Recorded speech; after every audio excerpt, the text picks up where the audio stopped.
Hello, night owls, lovers of mystery and seekers of hidden truths. Before we embark on a journey that delves into secret societies, elite power structures, and a young heir's perilous quest for the truth, I have a small favour to ask.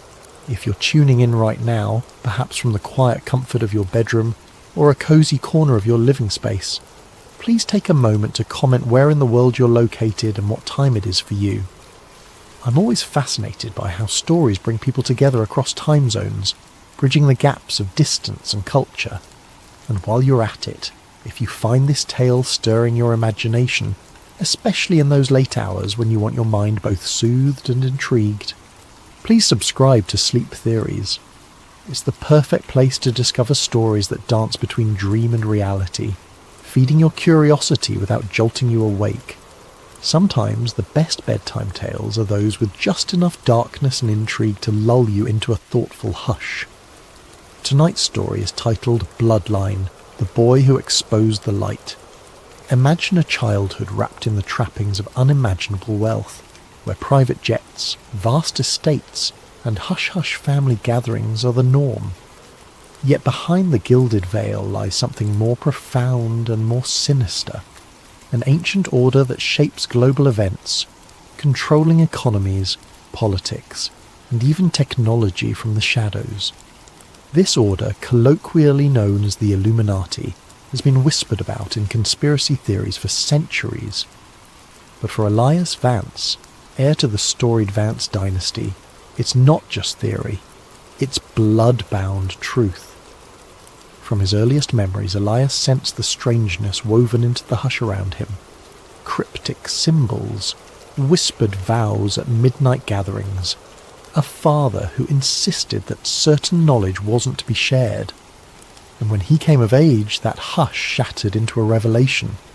The Vance family stands at the apex of a global puppet show, pulling strings behind wars and market crashes, forging alliances with others who guard the grand design. Elias's father, Victor Vance, is a leading figure among them, a stoic man convinced that controlling the masses is both their privilege and their duty. But the shining veneer cracks when Elias stumbles upon a trove of digital files, proof that these hush-hush dealings have cost countless lives, suppressed inventions that could have benefited humanity, and orchestrated entire wars. His conscience ignites. No amount of wealth can quell the guilt that churns inside him. He decides to leak the truth, even if it means stepping away from his father's legacy and plunging himself into mortal danger. Because in the Illuminati's world, betrayals are not forgiven. They're silenced, often fatally so. As you read, imagine the glow of chandeliers in ancient manor houses, the quiet rustle of documents locked away in vaults. Envision secret networks that thread through banking halls, media conglomerates, and seats of government, all overseen by a small circle bound by blood oaths. And within that circle stands Elias, poised to cast a light onto centuries of darkness. For some, he's a hero. For others, a threat to be swiftly eliminated. What transpires is a conspiracy thriller, but also a tragic drama about family ties and the cost of unveiling hidden truths. By the end, a private jet will plummet from the sky, and a young man's dream of exposing the Illuminati might lie in ruins. Yet embers of his story might catch fire, thanks to a certain investigative journalist, Ava Monroe, who refuses to let the record vanish into rumour. Settle in. Let the hush of your surroundings amplify the tension on the page. As you slip deeper into this narrative, remember, every rumour about secret societies had to start somewhere, with someone who glimpsed the truth.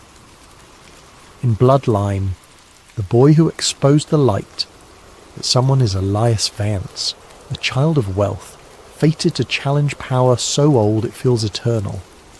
Now turn down the lights, keep your curiosity alive, and stay with me through the next 5 parts as we step onto a hidden stage where ancient secrets collide with modern ambition. And if your mind begins to drift into that liminal space between waking and sleeping, let the story gently guide you there. Because sometimes The best truths are the ones we find in the quiet hours, when the rest of the world is fast asleep. From an early age, Elias Vance learned that his world was not like other children's. While classmates talked about weekend movie outings and beach trips, Elias's weekends might involve stepping onto a private jet for a family retreat in a centuries-old chateau. The hush that enveloped these retreats was as thick as the old tapestries on the walls. Murals depicted robed figures offering cryptic symbols under moonlight. In corners, servants moved silently, their eyes lowered, as if afraid to meet his gaze. His father, Victor Vance, was a towering figure with a voice like cold steel. Victor exuded control. Even in casual conversation, he never truly relaxed. "We are Vances," he'd say during father-son talks in the study. "Our lineage stretches back to those who shaped history's greatest empires. We hold knowledge that few can imagine, but knowledge is worthless without discipline."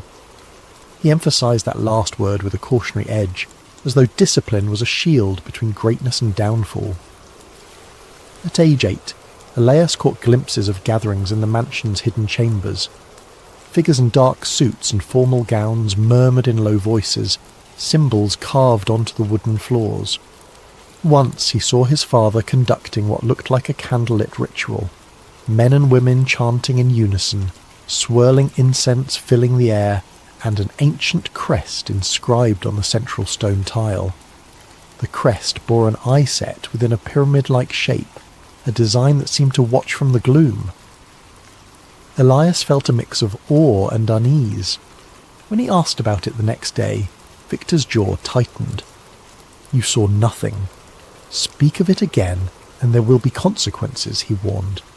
The boy swallowed his curiosity, frightened by his father's seldom-used sternness. School days brought their own peculiarities. Elias attended an elite academy, where peers came from political dynasties, oil magnates or old money families. They formed cliques around shared nannies, family alliances, or whispered rumours of "our parents run the world." Yet Elias never felt fully at ease. There was always an invisible barrier, like he was an actor playing a role he didn't grasp. Teachers treated him with reverence tinged with fear, awarding him accolades with suspicious eagerness. He noticed how, whenever he faced a problem, administrators smoothed it over with a phone call to the Vance household. Around his 15th birthday, the illusions grew starker. A lavish masked ball took place in the mansion, full of guests wearing gold-trimmed masks shaped like falcons, owls, or serpents. Midnight struck, and Elias watched from a hidden balcony as the guests formed a circle around a raised platform. At its centre stood his father, arms outstretched, reciting words in Latin, words about tradition, continuity, and the balance of the bloodline. Then a vow was repeated in unison by the group. Servire ad perpetuam ordinem, serve the perpetual order.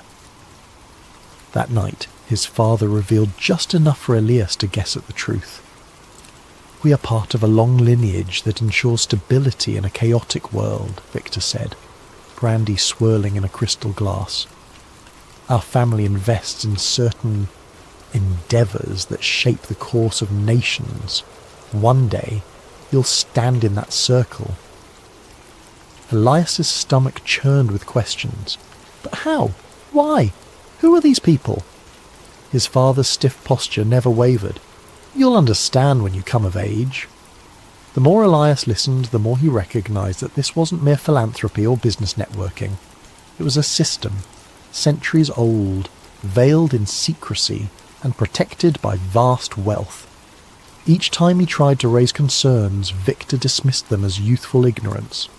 "You must learn to see the world through the lens of power," he insisted. "The masses can't handle the real illusions. They need their illusions. Democracy, free markets, freedom. We provide it." Elias turned 18 with a swirl of contradictory emotions. A birthday party was staged in a lavish hall, replete with dignitaries, foreign ambassadors, corporate CEOs, almost none of them truly known to him as individuals.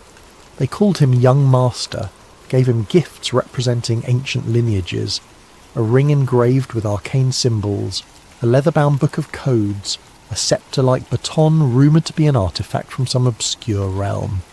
Instead of joy, Elias felt overshadowed by the legacy they projected onto him. Late that evening, as the last guest departed, Victor summoned him to the old library. Moonlight filtered through stained glass, painting the dusty bookshelves in shifting colours. On the table lay a thick handwritten tome titled Bloodline. Its pages recorded genealogies, secret treaties, references to cryptic events that shaped global politics. Elias thumbed through them, stumbling upon references to wars manipulated from behind the scenes, markets crashed or propped up with hidden funds, elections swayed by strategic leaks. The tome reeked of conspiracy come alive. Victor placed a hand on Elias's shoulder. "You're no longer a child. Today, you join the ranks of those who guard humanity from itself. This is the truth, Elias. The world is run by illusions. Our family is among the illusion's caretakers. It's a burden, but also a privilege." He paused, letting the gravity of the words settle. "Should you betray these secrets, you betray our entire lineage." Elias gazed at the swirling text, heartsick. The illusions he'd glimpsed as a child now crystallized.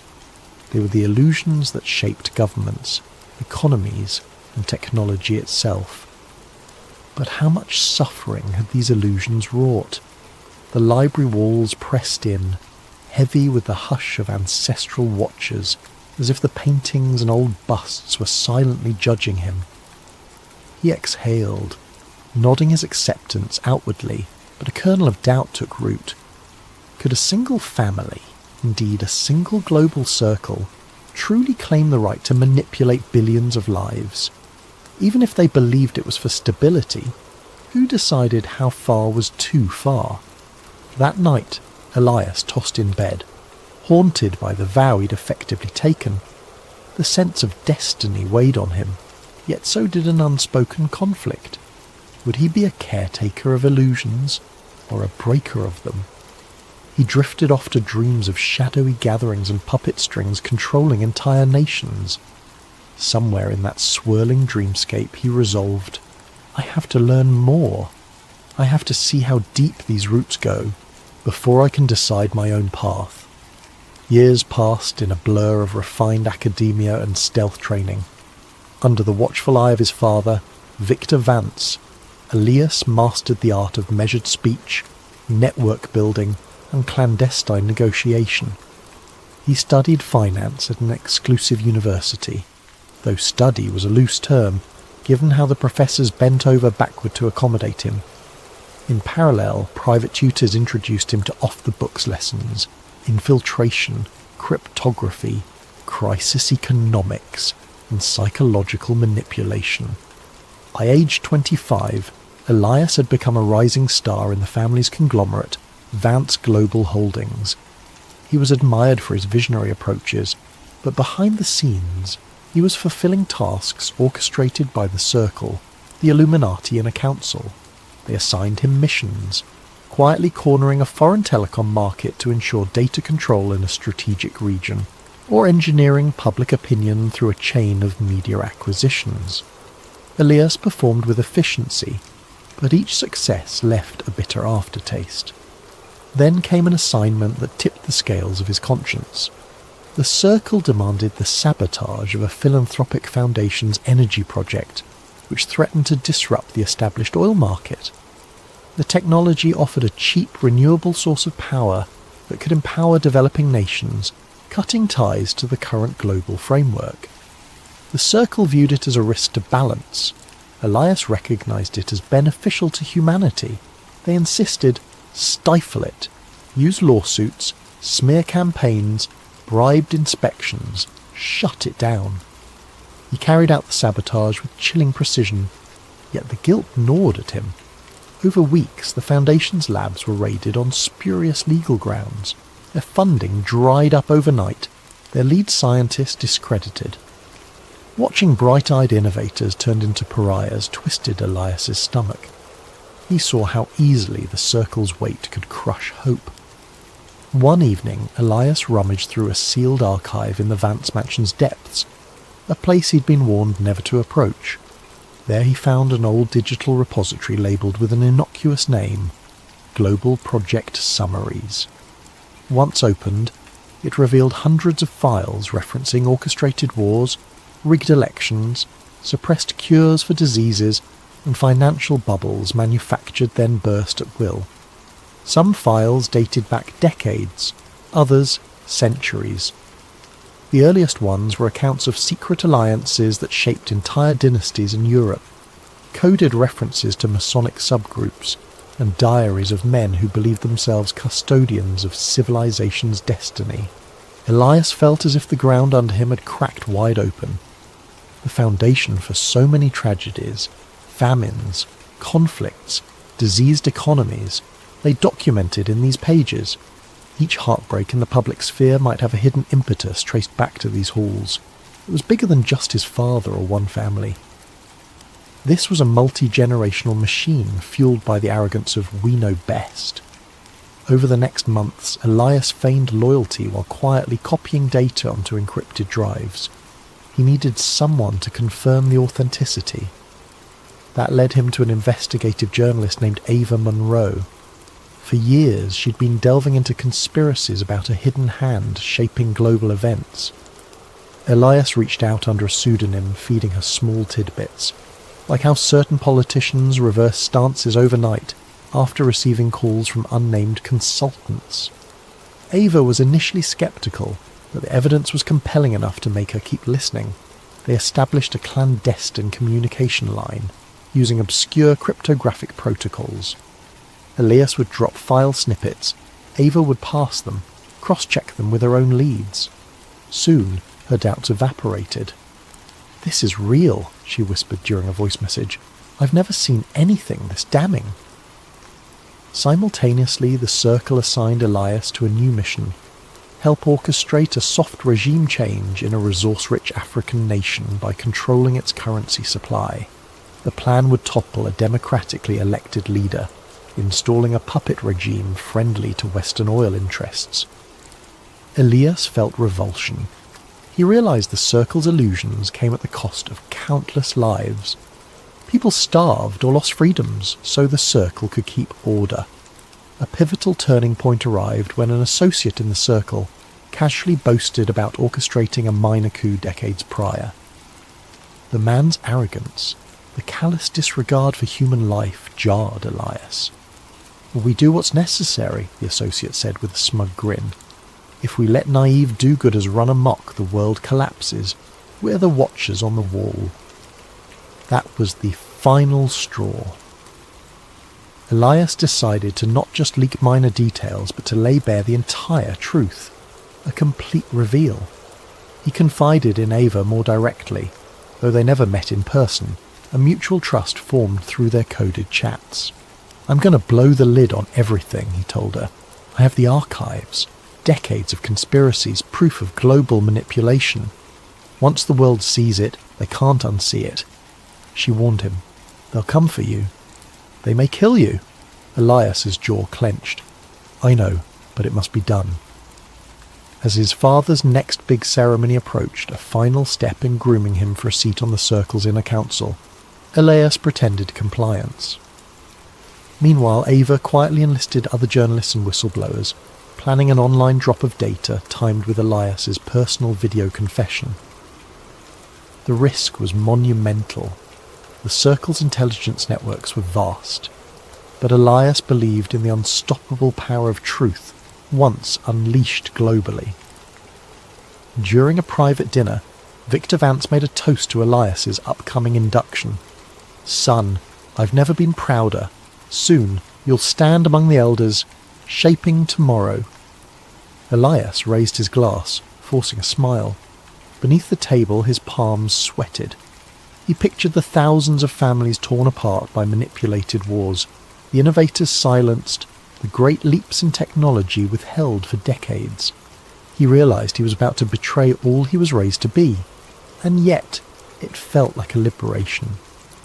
That night, alone in his suite, he recorded the first draft of a confession video, He spoke plainly. My name is Elias Vance. My family leads part of a global network that has influenced history's darkest chapters, but I no longer believe in their cause. Here's the evidence. He carefully enumerated key documents, naming names, explaining how resources were controlled, how illusions of democracy were propped up. When he finished, he stared at the camera, heart pounding. This was his truth, laid bare. His phone pinged with a message from Ava. We're ready. Once we get your final go, the entire world sees it. Elias typed back. Tomorrow, after the circle's gathering, I'll send the final file. Then there's no turning back. He gazed out the window at the city lights. A hush fell on him, both fear and resolve. The illusions binding him since childhood would soon unravel. He thought of the countless secret ceremonies. The hush in the old corridors. Was the real hush about to begin, the hush that might follow his final breath? He forced the thought away, focusing on the mission. Let them come, he whispered to the silent room. I'll step into the light no matter the cost. The day of the Circle's grand gathering arrived, thick with pomp and tradition. Held in a remote estate rumoured to have once hosted the likes of Templar Knights, the event was a swirl of black tie formality and arcane rites. Elias travelled with his father in a sleek car convoy, every occupant under strict instruction to surrender phones or cameras upon arrival. The Circle's no-technology rule ensured secrecy, but Elias had prepared a subtle workaround. He wore a watch embedded with a covert data transmitter. It looked like a high-end timepiece, but inside was a micro SD card loaded with the entire archive. He'd deliver the final upload command once he stepped away from watchful eyes. The tension pressed on him like a vice. They arrived at twilight. The estate, lit by torches, cast dancing shadows across manicured lawns. Inside, corridors led to a grand hall with a domed ceiling painted with allegorical figures.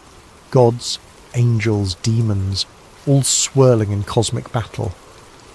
Elias's footsteps echoed as he followed his father, who was in an almost euphoric mood. Tonight, Victor said in a low voice, you prove your loyalty to the lineage. I trust no second thoughts plague you. Elias forced a measured nod. I'm ready. But inwardly his heart thundered. He surveyed the hall, men in tailored suits, women in floor-length gowns, each exuding an air of unchallenged dominance.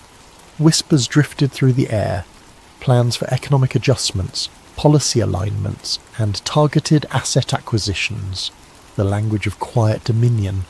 At the centre, a circular dais, a handful of seats for the elders, Victor Vance among them. Once everyone settled, the ceremony began.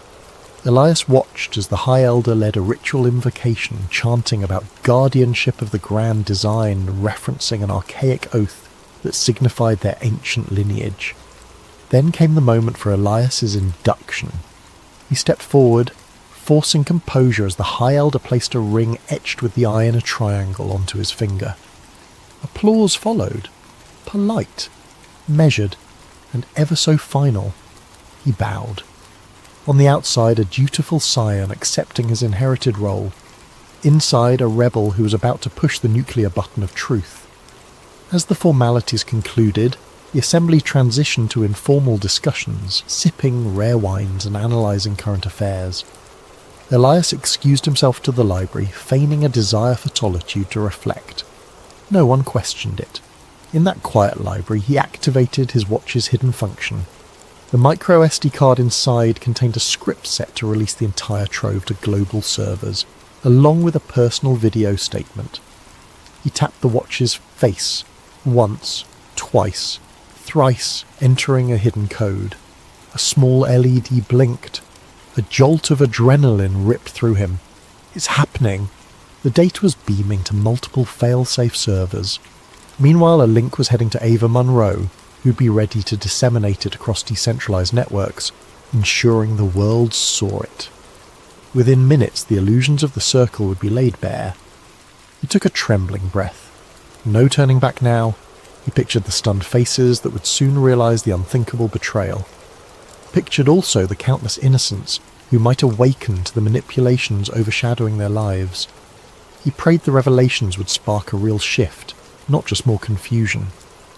Quiet footsteps behind. He whirled. Victor Vance stood in the doorway, arms folded. "Son," he said quietly, "you seem uneasy. Something you wish to share?" Elias's throat constricted. Did his father suspect? "I'm fine, father, just overwhelmed by the ceremony." Victor approached, eyes piercing. "Your induction signal's more than ceremony. It's about trust. I sense hesitation in you. Are you truly loyal to what we stand for?" The question felt loaded, as though a hidden test. Elias forced steadiness. "I am loyal to the legacy, as I must be," but Victor's gaze hardened. "You must be honest with me. The Council monitors every signal. We have watchers across the net. There was a disturbance in the data flow a moment ago." A chill ran down Elias's spine. He forced an even tone. "Probably just routine disruptions. The estate's signal jammers are finicky." A tense silence. Then Victor gestured for Elias to follow him back to the main hall. "Come, we should rejoin the others. We'll see if any anomalies arise." The subtext was clear. If they do, we'll know it's you. Heart pounding, Elias complied. In the hall, guests engaged in hushed conversation. Everyone carried a sense of watchfulness. No overt sign of panic. Maybe the data drop was still in motion. He had to maintain his composure. Soon the circle's illusions would shatter worldwide, and he needed to act normal for as long as possible. 30 minutes into the gathering, a senior council member, a corporate titan, abruptly took a phone call. His expression soured. He conferred with another elder. Small ripples of concern flickered through the crowd. Elias recognized the moment. They discovered the leak. He braced for the storm. Indeed, a murmur spread. Phones beeped discreetly. Some of these powerful figures broke the no-device rule to track global developments. Whispers. Major data breach. Widespread conspiracies. References to the Vance family. Tension soared. The High Elder demanded calm. "We must isolate the source." A hush fell as eyes flickered around, scanning for a traitor. Elias tried not to quake under the suspicion. He caught Victor's gaze, stern, searching. The father realized something was amiss. Then a shot of real fear in his eyes. "He knows it's me," Elias thought. Victor lunged forward, quietly seizing Elias's wrist. "What have you done?" he growled, voice low so the others wouldn't hear. Elias stared back, voice trembling but unwavering. "What had to be done? The world deserves the truth." Victor's face twisted with shock and fury. "You fool! You'll destroy everything we built, our entire lineage." Elias jerked free. In the swirl of chaos, leaders stepping aside to place frantic calls, certain media outlets already responding with fake news disclaimers. He realized it was time to run. He turned on his heel and dashed out. A guard tried to block him, but he weaved past. The entire estate was a blur of alarmed staff, security men shouting, "Stop him!" Elias sprinted across the courtyard, heart hammering. At the gates, he spotted a staff car, engine still running. A stroke of fortune. He jumped behind the wheel and floored it, leaving a swirl of gravel. In the rearview mirror, he glimpsed silhouettes scrambling, uncertain how to respond. They'd never predicted an inside betrayal on this scale. As the estate vanished behind him, a new wave of adrenaline and terror flooded Elias. He was out, but not safe. The Circle's resources spanned nations. Still, if Ava managed to release the files widely enough, the truth was unstoppable. He pictured people across the world seeing the Vance files, reading the suppressed histories, the proof of orchestrated events. Could it spark real change, or would the Circle manage to spin it into a hoax? For the moment, he had to survive. Through a secure line, he tried contacting Ava. No response. Possibly jammed. He pressed on, winding through country roads with the headlights off, hoping to stay hidden until dawn. But even as he fled, the next phase of the Circle's plan likely commenced. They'd brand him a traitor, a fraudster. They might resort to the final solution, erasing him physically. Trembling behind the wheel, he whispered a silent plea to the night. Please, let the leak make a difference. Because if the Circle caught him, all that awaited was an unmarked grave, and the illusions would persist unchallenged. Elias spent the next week in frantic motion, ducking from safe house to safe house. Contacts he once trusted fell silent, presumably coerced or threatened by the Circle.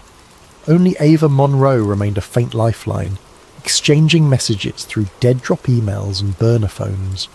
She confirmed the data was out, but mainstream media was calling it an elaborate hoax. Meanwhile, certain government figures were quietly investigating. The crack was there, but the Circle was patching it fast. A swirl of rumours erupted online. Some claimed to see the leaked files, grainy screenshots of documents linking the Vance name to covert war funding. Others declared the entire scandal was deep fake mania. Troll armies labelled Elias a disgruntled black sheep. The Circle's spin machine roared into full gear. The public sphere turned into a battleground of confusion. During a hushed phone call, Ava revealed an attempt on her life, a suspicious car accident she narrowly avoided. She believed it was no coincidence. They were cleaning up. Don't trust anything. Elias steeled himself, fully aware the Circle would hunt him next. He resolved to finalise an in-person meeting with Ava, away from prying digital eyes, to strategise the next wave of leaks. But the Circle anticipated that. Late one night, a coded text arrived from an unknown number. Escape route secured. Plane to Iceland. You'll be safe. Elias recognised a trick. Why would someone spontaneously offer him a flight? Nonetheless, an hour later, Ava confirmed she too arranged a plane to Iceland. Coincidence or infiltration? Time was too short to be sure. He had to risk it. Iceland was rumoured to be a stronghold for data activists, out of the Circle's immediate reach. He arrived at the private airstrip under darkness, greeted by a lone pilot who addressed him by name. No sign of Ava, but she had indicated she'd join him. The plane, a sleek jet with minimal marking, seemed in order. Perhaps the plan was for her to meet him at the secure location. Warily, Elias boarded, scanning the cabin for any hidden threats. If this was a trap, he'd have limited recourse at 35,000 feet. The engines roared to life, the pilot offering clipped responses. The takeoff was smooth, the city lights receding below. Elias tried to calm his silverwolves, remembering that once he reached Iceland, he could coordinate a bigger push for the files. Freed from direct Circle influence, maybe the story would catch global traction. He peered at his phone. No signal, as expected. He typed an offline note to Ava. If we're parted, keep fighting. I'll find you. A pit formed in his stomach, a sense of finality creeping over him. An hour into flight, turbulence rocked the plane. Elias strapped in. The pilot's voice came over the intercom. Mild weather front ahead. Shouldn't be an issue. But the shaking intensified. Then came a sharp beep from the cockpit. Elias stood, heading forward to see what was wrong. The pilot looked tense, fiddling with controls. We're losing instrumentation, he muttered. Systems glitch. Possibly sabotage. Elias's blood ran cold. A sabotage at 20,000 feet spelled doom. Outside the window, lightning flashed across swirling clouds. The plane rattled dangerously. We have to land, Elias said, panic rising. The pilot nodded, broadcasting a mayday. But the radio cuttered with static. No response. It's like our comms are jammed. Another quake shuddered the fuselage, and an alarm blared. The pilot tried adjusting altitude, but the plane veered starboard, losing stability. Elias's mind raced. Was this the Circle's final solution? crashing the plane under the guise of mechanical failure. You could almost see Victor Vance's stoic face, pronouncing, "No traitor shall live."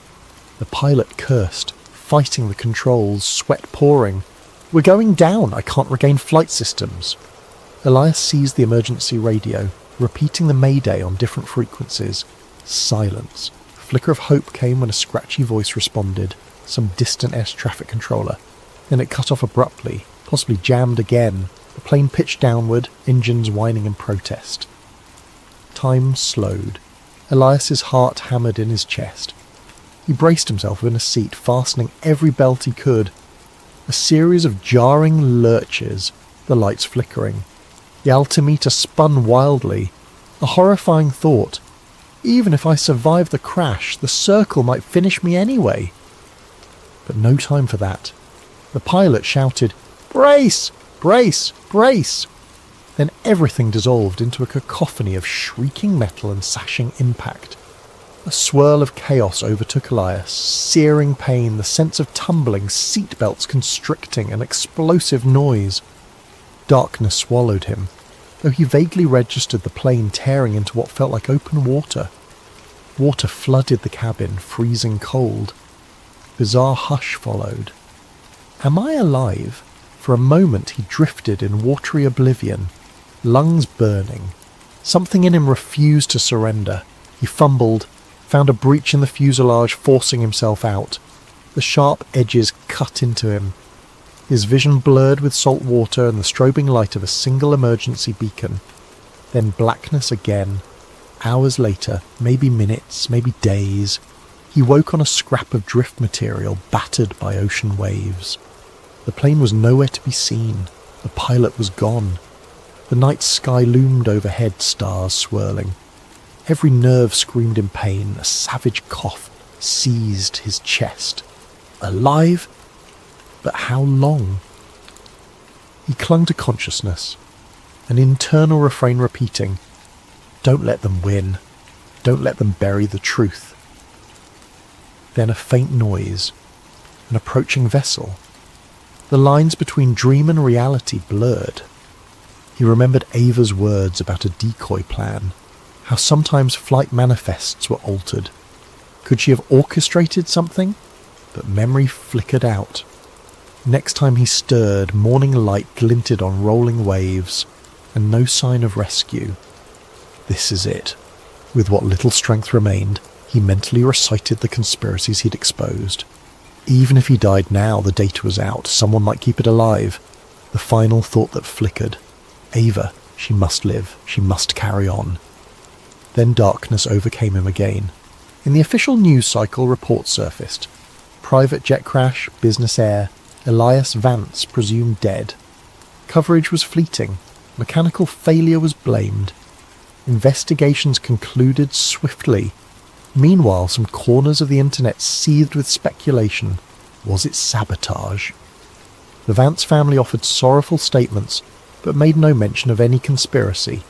Another tragic accident, overshadowed by bigger headlines a day later.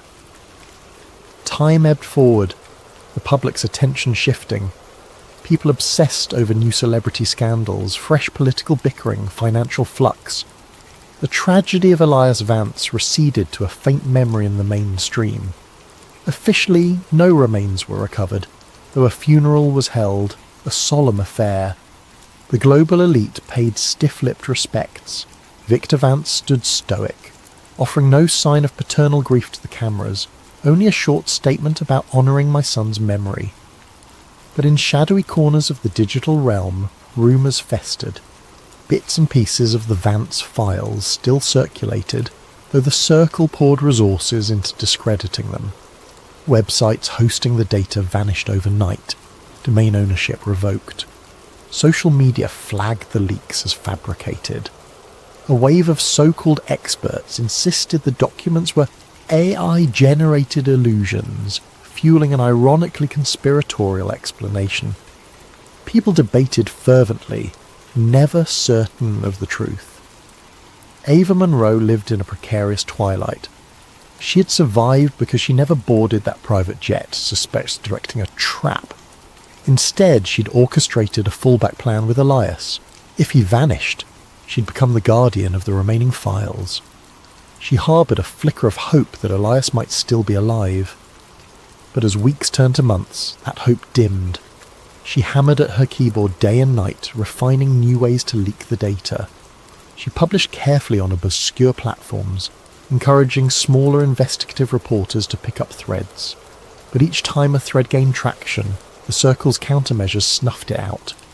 One day she received an unmarked package at her secret hideout. Inside lay a battered watch, Elias's watch, the same device that had transmitted the entire trove. A note accompanied it. "He tried, now it's your turn." No sender details. Had some fisherman found it? Did Elias toss it into the sea? Ava's heart clenched. She slid the watch onto her wrist, vowing to never let the story fade. In the broader world, the immediate reaction to the leak gave way to cynicism. People were bombarded with so many conspiracies, so many digital illusions, that truth felt intangible. Some believed wholeheartedly, forming small protest movements that scrawled Elias lives on walls. Others shrugged it off as yet another internet hoax. Many felt powerless, concluding that even if the Illuminati existed, what could they do? Behind closed doors, the Circle continued its centuries-old rituals and manipulations. Their media arms downplayed the scandal with cunning skill. Politicians under their sway introduced new laws to combat disinformation, ironically, making it easier to silence genuine whistleblowers. Victor the Vance kept a silent grip on his empire, the only external sign of personal turmoil being the occasional mention of family tragedy. In private, he raged at the memory of his son's treachery, yet also mourned the loss of his heir. Contradictions churned in him, the father who valued control over love. But Elias's memory didn't die. Beneath the illusions, pockets of believers formed. They traded the Vance files in offline meetups, analysing them page by page. Some cross-checked references to old events, coups, assassinations, suppressed technologies, and found them aligned too well with recorded history to be random. The seeds of doubt in the official narrative sprouted, watered by the memory of Elias Vance. Months later, in a distant city's graffiti-laced alley, an artist painted a mural. Elias's face with an outstretched hand holding a candle flame captioned, "He exposed the light." Social media posts about the mural popped up, promptly overshadowed by cat videos or trending hashtags. Yet some paused to admire it. They'd heard the conspiracies swirling about him, the boy born into power who dared to blow the whistle. Even if they remained uncertain, the mural reminded them that sometimes power is indeed challenged from within. Ava Munro quietly made contact with a growing circle of independent journos. She slipped them curated subsets of the data, forging alliances with cryptographers, historians, and ex-intelligence folks. Little by little, a mosaic formed that was too compelling to ignore, too persistent to bury. In certain academic circles, these revelations sparked cautious debate on how global events might have been manipulated by an elite. A few dared to reference the Vance phenomenon, linking it with centuries of rumoured secret societies. In the end, the world didn't erupt in immediate revolution. But fissures in the facade deepened. Governments found themselves under pressure, forced to deny or deflect. The Circle pushed back with heavier propaganda. People felt the tension, but couldn't quite name the puppet masters. The hush around Elias's story ironically gave it a spectral power. He became an almost mythical figure who might have been the only scion to risk everything for the truth. Some called him misguided, others deemed him a hero. And in an unremarkable house hidden on a quiet coastline, Ava stashed a final hard drive labelled Eve Legacy, containing the unedited transcripts of Elias's confession. She penned a note. "If you find this, you hold the future. He died so people could see what hides in the dark. Don't waste it." Occasionally she flipped through old messages from Elias. His sense of humour, his sincerity, and the heartbreak in his voice when describing the Circle's manipulations She'd wonder if, in another timeline, he survived and they triumphed together. But real life seldom grants neat endings.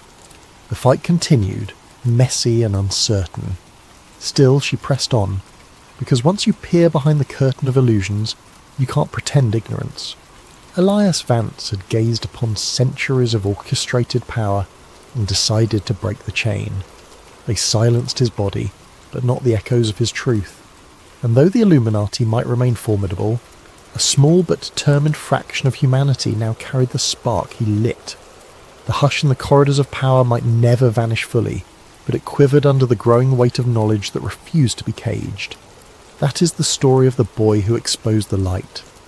He inherited a destiny meant to keep the world in a hush, yet he chose to speak. And in that choice, gave the world a glimpse of the grand illusions shaping their lives. His memory lingers in coded forums, whispered meetings, rebellious art and midnight reflections, and perhaps in time the illusions will crumble. Until then, the name Elias Vance stands as a candle in the darkness, a testament to the price of truth and the resilience of those who dare to speak it.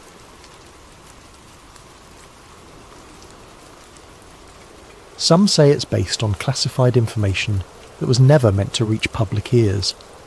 Tonight we explore the darkest corners of government experimentation and the thin membrane between dimensions. Daniel Cross bolted upright in his bed, sweat-drenched sheets twisted around his legs like restraints. The dream had returned, more vivid this time. Underground tunnels bathed in pulsing blue light, the cold metal chair, the leather straps on his wrists, and the voices, always the voices, echoing through concrete chambers. Subject 17 demonstrates exceptional receptivity, increased neural amplitude by 30%. His bedroom television flickered with static, though he was certain he'd turned it off before going to sleep. From within the dancing grey pixels came a familiar hum, a sequence of tones just below normal hearing threshold. Something about it pulled at the corners of his mind, like fingers trying to pry open a locked door. Daniel stumbled out of bed and approached the screen, mesmerised. Within the chaos of white noise, patterns emerged, geometric formations that shouldn't exist in random static. His reflection in the screen looked foreign, almost like another person watching him from behind the glass. "Delta Protocol 17, he whispered, the words rising unbidden from some hidden chamber of memory. "Initiate phase bend."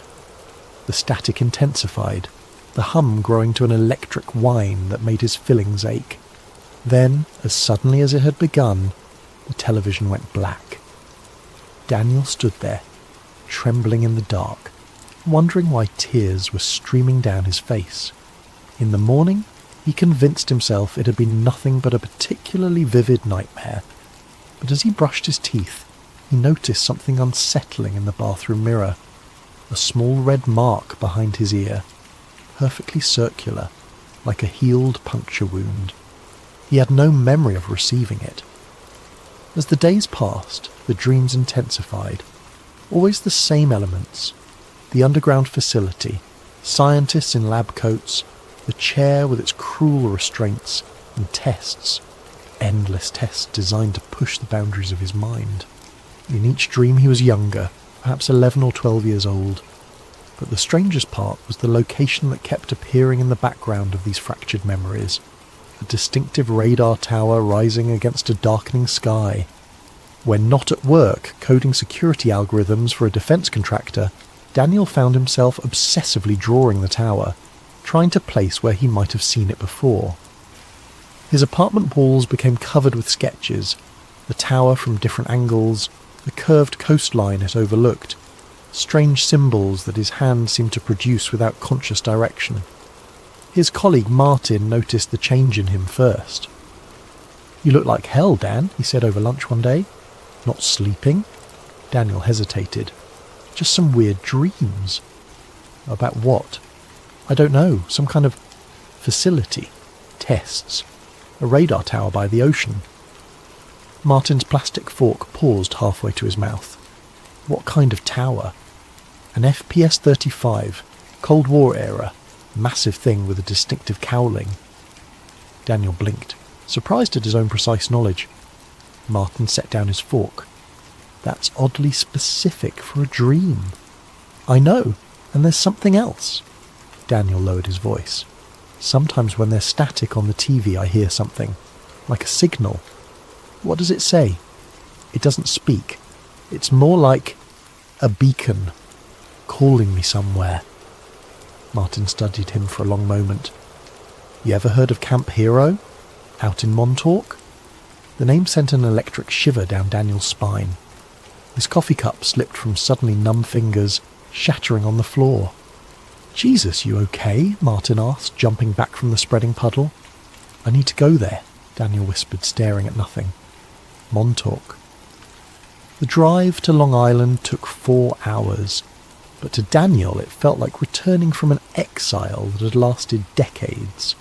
As he crossed into the township of Montauk, a pressure began building behind his eyes. Not quite pain, but an insistent awareness, like the sensation before a sneeze that never comes. The roads grew narrower, pine forests pressing in on both sides. His GPS lost signal twice, but Daniel found he didn't need it. His hands seemed to know which turns to take, guiding the car along increasingly remote routes until the trees gave way to scrubland, and beyond that, the Atlantic stretched to the horizon. And there it stood, exactly as he'd drawn it 100 times, the massive radar tower of Camp Hero, its distinctive silhouette rising against the pale blue sky. The abandoned Air Force Base sprawled beneath it, a collection of bunker-like buildings and concrete structures designed to withstand Soviet bombs that never fell. According to the weathered sign at the entrance, Camp Hero was now a state park, its military function long obsolete. But something about the perimeter fence looked too new, the security cameras too well maintained for a simple historic site. Daniel parked in the nearly empty lot and approached the visitor centre, a converted military building with peeling green paint. Inside, a bored park ranger glanced up from her crossword puzzle. Closing in an hour, she said without preamble. I was wondering what you could tell me about the history of this place, Daniel asked, trying to keep his voice casual despite the hammering of his heart. Standard Cold War radar station, decommissioned in the early 70s. She pushed a pamphlet across the counter. Self-guided tour maps there. Stick to the marked trails. What about the underground sections? The ranger's crossword pencil stopped mid-letter. Her eyes flicked up to study him more carefully. There aren't any underground sections open to the public, but they exist.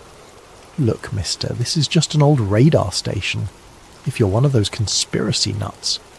I've been here before, Daniel interrupted, surprising himself.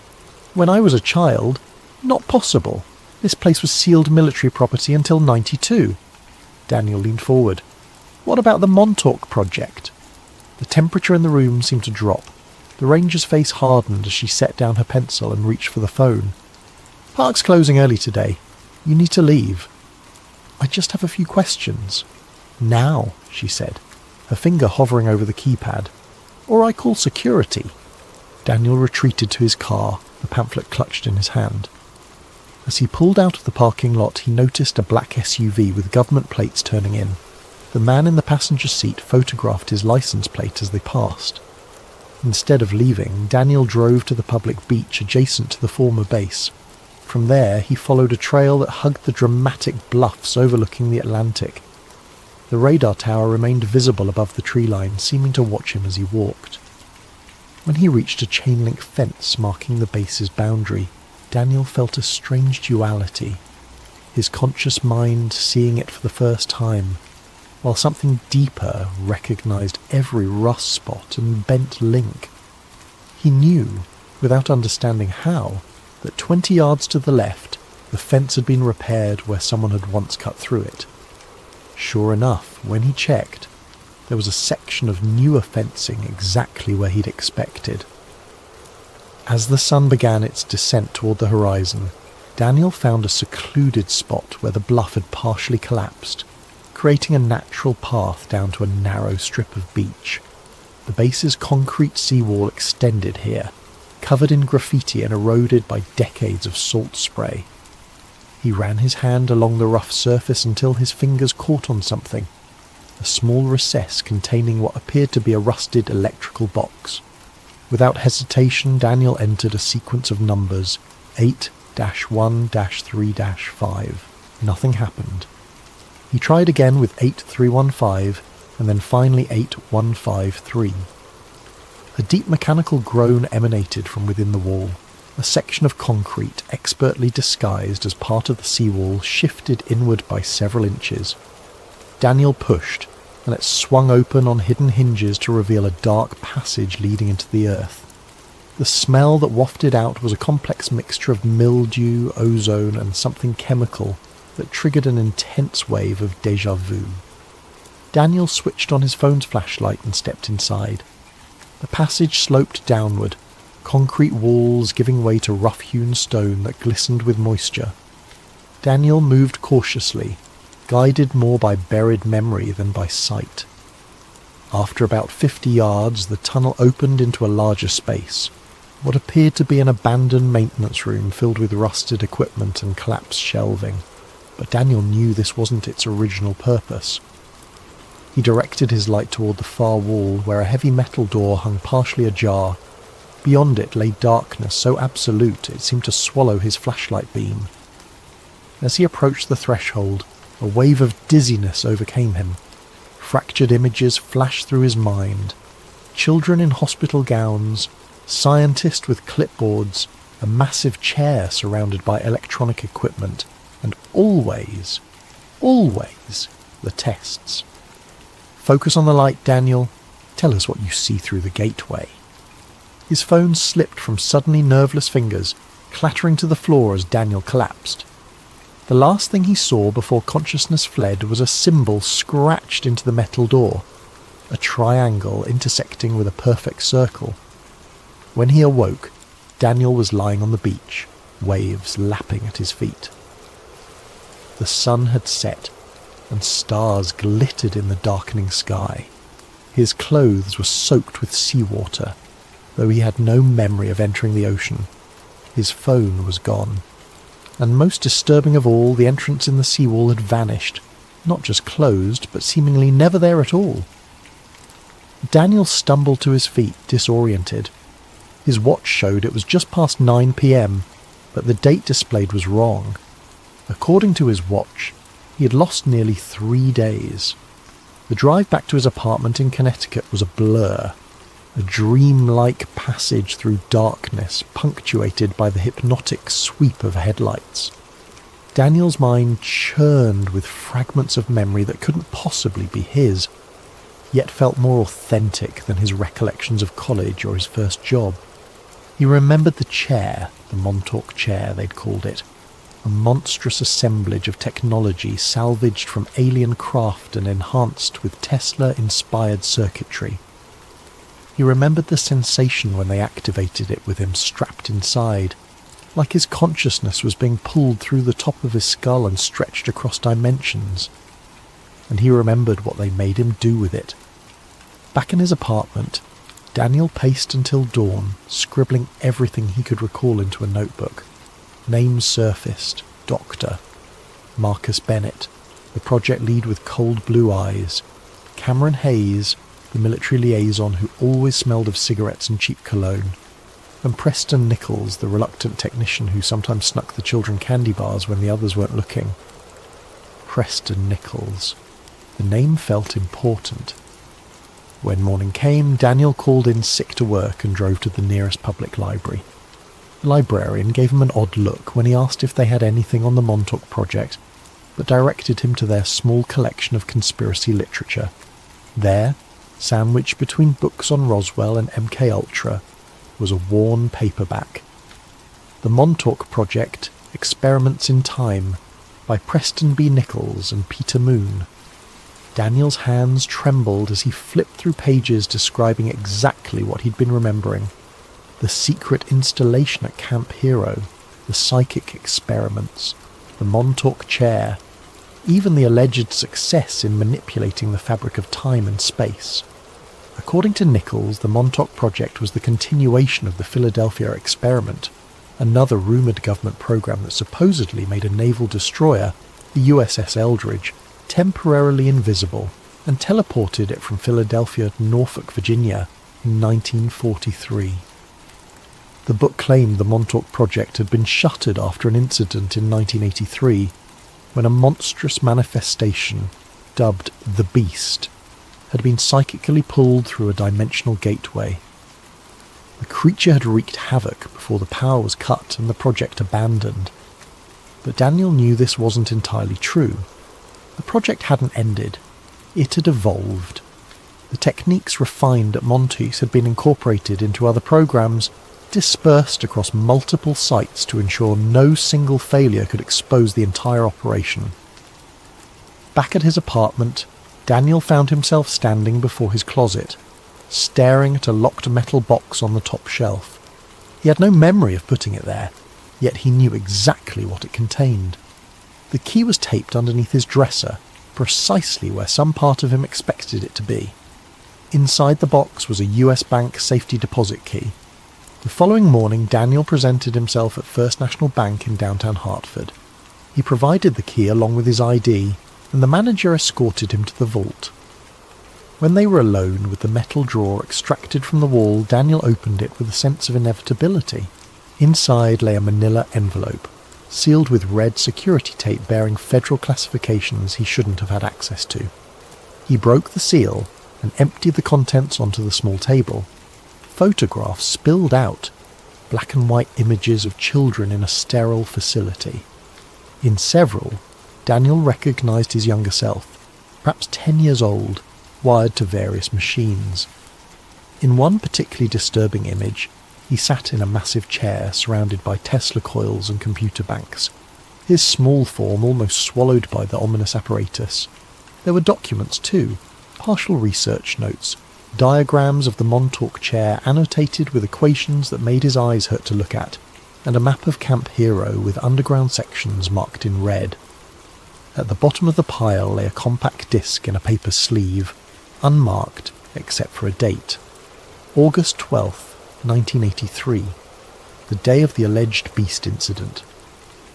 Most chilling of all was a typed list of names under the heading Project Subjects, Delta Group. His own name appeared with a designation that turned his blood cold. Subject 17, Primary Gate Opener. That night, with shaking hands, Daniel loaded the disc into his laptop. After whirring for several seconds, the screen displayed a single video file. The footage was grainy, security camera quality. It showed a concrete room dominated by the chair he'd been drawing obsessively. A boy, himself, was strapped into it, electrodes attached to his temples. Men in lab coats monitored equipment while military personnel stood guard at the doors. A voice off-camera counted down, initiating Delta Protocol in 3, 2, 1. The lights in the facility dimmed as power surged to the chair.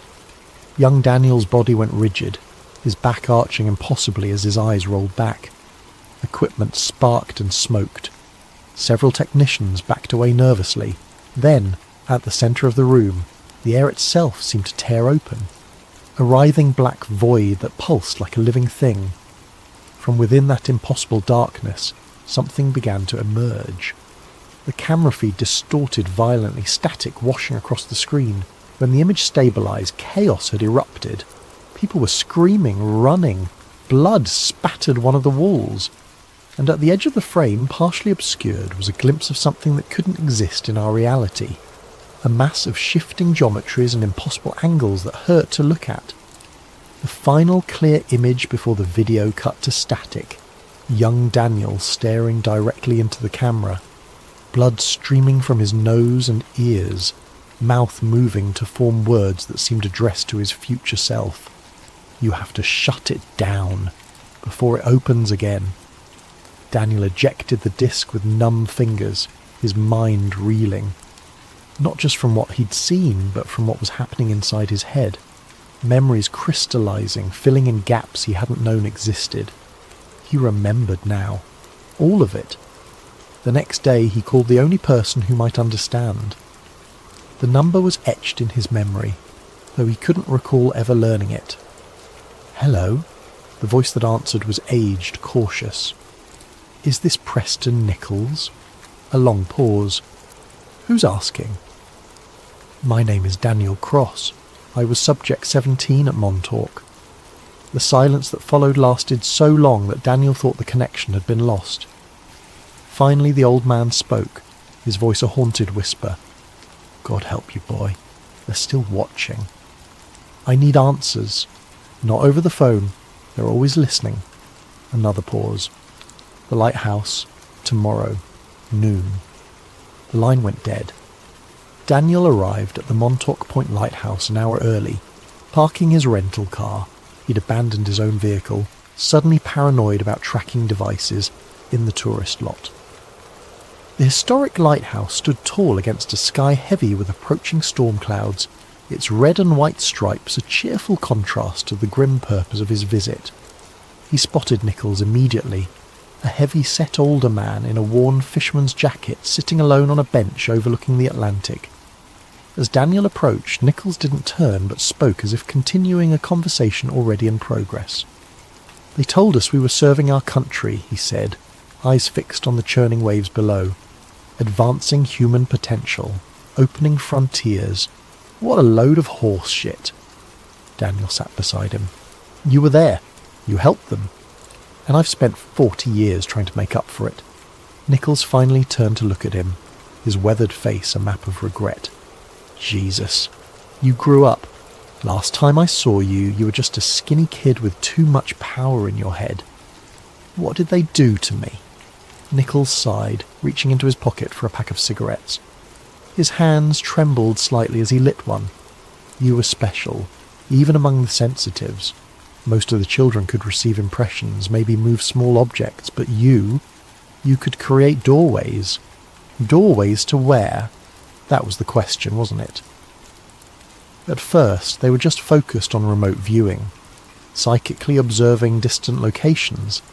Then they realized some of you kids could not just see, but reach. And you, Daniel, you could open gates that others could step through." The old man took a long drag from his cigarette. "They started small, different rooms in the facility, then different points in time, just minutes at first, then hours, then years. By 82, they had you opening doorways to other places entirely." "The beast," Daniel said quietly. Nichols' face went ashen. "You remember?" "I found a recording." "Then you know what happened. What came through wasn't from another place on Earth, not even from another time. It was from somewhere else, somewhere that operates under different physical laws." Nichols stubbed out his cigarette with more force than necessary. "We lost 16 people that day before they cut the power. And the thing, it didn't die. It just folded back into dimensions we can't perceive." Daniel's head throbbed with half-formed memories. "They shut it down after that." "Officially, yes. The Montauk project was terminated, the facility sealed. But you know better, don't you?" Nichols fixed him with a penetrating stare. "They just went deeper underground, compartmentalized. The work continued." "But I don't remember anything after that day. I have a whole life. School, college, my job. Artificial memories, very sophisticated. The best MK Ultra techniques combined with targeted chemical therapy. They built you a new identity, brick by brick." Nichols glanced around nervously. "The question is, why are you remembering now?" "The programming doesn't just break down on its own." Before Daniel could respond, his vision split, like a double exposure photograph. Overlaid on the present scene was another image, the same lighthouse, but under clear blue skies, with Nichols wearing different clothes. "Happening again," Nichols was saying, his voice echoing strangely as the two realities flickered and merged. "The temporal distortions are getting worse." Daniel gripped the bench, nauseated by the visual discord. "What's happening to me? Time is bleeding through. Your connection to the Montauk chair never fully severed. It just went dormant." Nichols leaned closer, his face shifting subtly between older and younger versions of himself. Listen carefully. There's an access point they never sealed. Bunker 14 near the old power station. The equipment is still there. You need to... The world around them rippled like disturbed water. A crushing pressure built inside Daniel's skull as reality itself seemed to stutter. When it stabilized, Nichols was gone. In his place sat a teenage boy with a familiar face. Nichols, 50 years younger, wearing a Camp Hero security badge. Find the failsafe before it's too late, the boy continued in Nichols' elderly voice, seemingly unaware of his transformed state. They're trying to recreate the conditions from 83, but they don't understand the danger. The membrane between worlds is thinner now, weakened by the original experiments. The young Nichols flickered and was replaced by the old man again. He clutched Daniel's arm with surprising strength. Go back to Camp Hero, find Bunker 14, destroy the chair before they can use it again. Another wave of temporal distortion washed over them. When it passed, Daniel was alone on the bench. A family of tourists walked by, giving him curious looks as he sat there, pale and shaking. That night, Daniel returned to Camp Hero under cover of darkness. The perimeter fence posed little challenge. He remembered where the security systems had blind spots, knowledge surfacing from decades past. The ranger station was dark and empty. He made his way through the abandoned base, guided by memories that grew stronger with each step. The power station stood silent, its massive turbines long still. Behind it, half hidden by encroaching vegetation, was a small concrete structure with a faded 14 stenciled on its rusted door. The lock had been broken recently. Inside, a metal staircase descended into darkness. Daniel followed it down, the beam of his flashlight illuminating walls that transitioned from concrete to natural bedrock. The air grew colder, charged with an electrical scent that made the hairs on his arms stand up. At the bottom, a long corridor stretched before him. As he walked, temporal distortions intensified. In flashes he saw the corridor as it had been, brightly lit, staffed by busy technicians and armed guards. He heard snippets of conversation from 40 years ago, saw ghostly figures pass through him as past and present overlapped. The corridor ended at a massive vault door standing partially open. Beyond it lay the heart of the Montauk project, a cavernous chamber housing equipment that should have been removed decades ago. And at its centre stood the chair. Even inactive, it radiated a sense of wrongness, a technology that should not exist, built from principles science had yet to discover. Surrounding it were banks of computers and equipment in various states of repair. Some appeared anciently obsolete, others looked surprisingly modern. Most disturbing of all were the signs of recent activity. Fresh cables ran to newly installed equipment. Toolboxes lay open on workbenches, and a whiteboard was covered with complex equations and a countdown schedule. According to the board, whatever they were planning would happen tomorrow night. As Daniel approached the chair, his consciousness began to splinter. He was simultaneously his present self and his child self, experiencing both timelines at once. In one reality, he stood before the dormant machine as an adult. In the other, he was strapped into it as technicians calibrated its settings. "Good morning, Daniel," said a voice from both past and present. "We've been waiting for you to return." Daniel turned to find Dr. Bennett stepping from the shadows, older now, his hair silver instead of brown, but with the same cold blue eyes. "You," Daniel whispered, "you're still running this. Did you think we'd abandon the most important scientific breakthrough in human history?" Bennett circled him slowly. "Especially after what you showed us was possible. You need to shut this down. You don't understand what you're doing. On the contrary, we understand far better now." Bennett gestured to the upgraded equipment. "We've spent 40 years refining the technology, studying the data from the original experiments. The incident in 83 was a momentary setback. 16 people died. Progress requires sacrifice." Bennett's voice hardened. And now you've returned, exactly as our models predicted. The prodigal son drawn back at precisely the right moment. Daniel backed away, moving toward the chair. I came to destroy it. You came because you're still connected to it, because on a quantum level, you've never left that chair. Bennett nodded to someone behind Daniel. Your memories, your independent life, they were never real. Just a holding pattern while your mind matured into what we needed. Too late, Daniel sensed movement behind him. A sharp pain blossomed in his neck as a hypodermic needle sank into his flesh. The room tilted sideways as the sedative took hold. "Welcome home, Subject 17, Bennett said as darkness closed in. "Tomorrow, you'll help us open the ultimate doorway." Daniel awoke strapped to the chair, electrodes attached to his temples and chest. The bunker hummed with power, banks of equipment manned by technicians in white lab coats.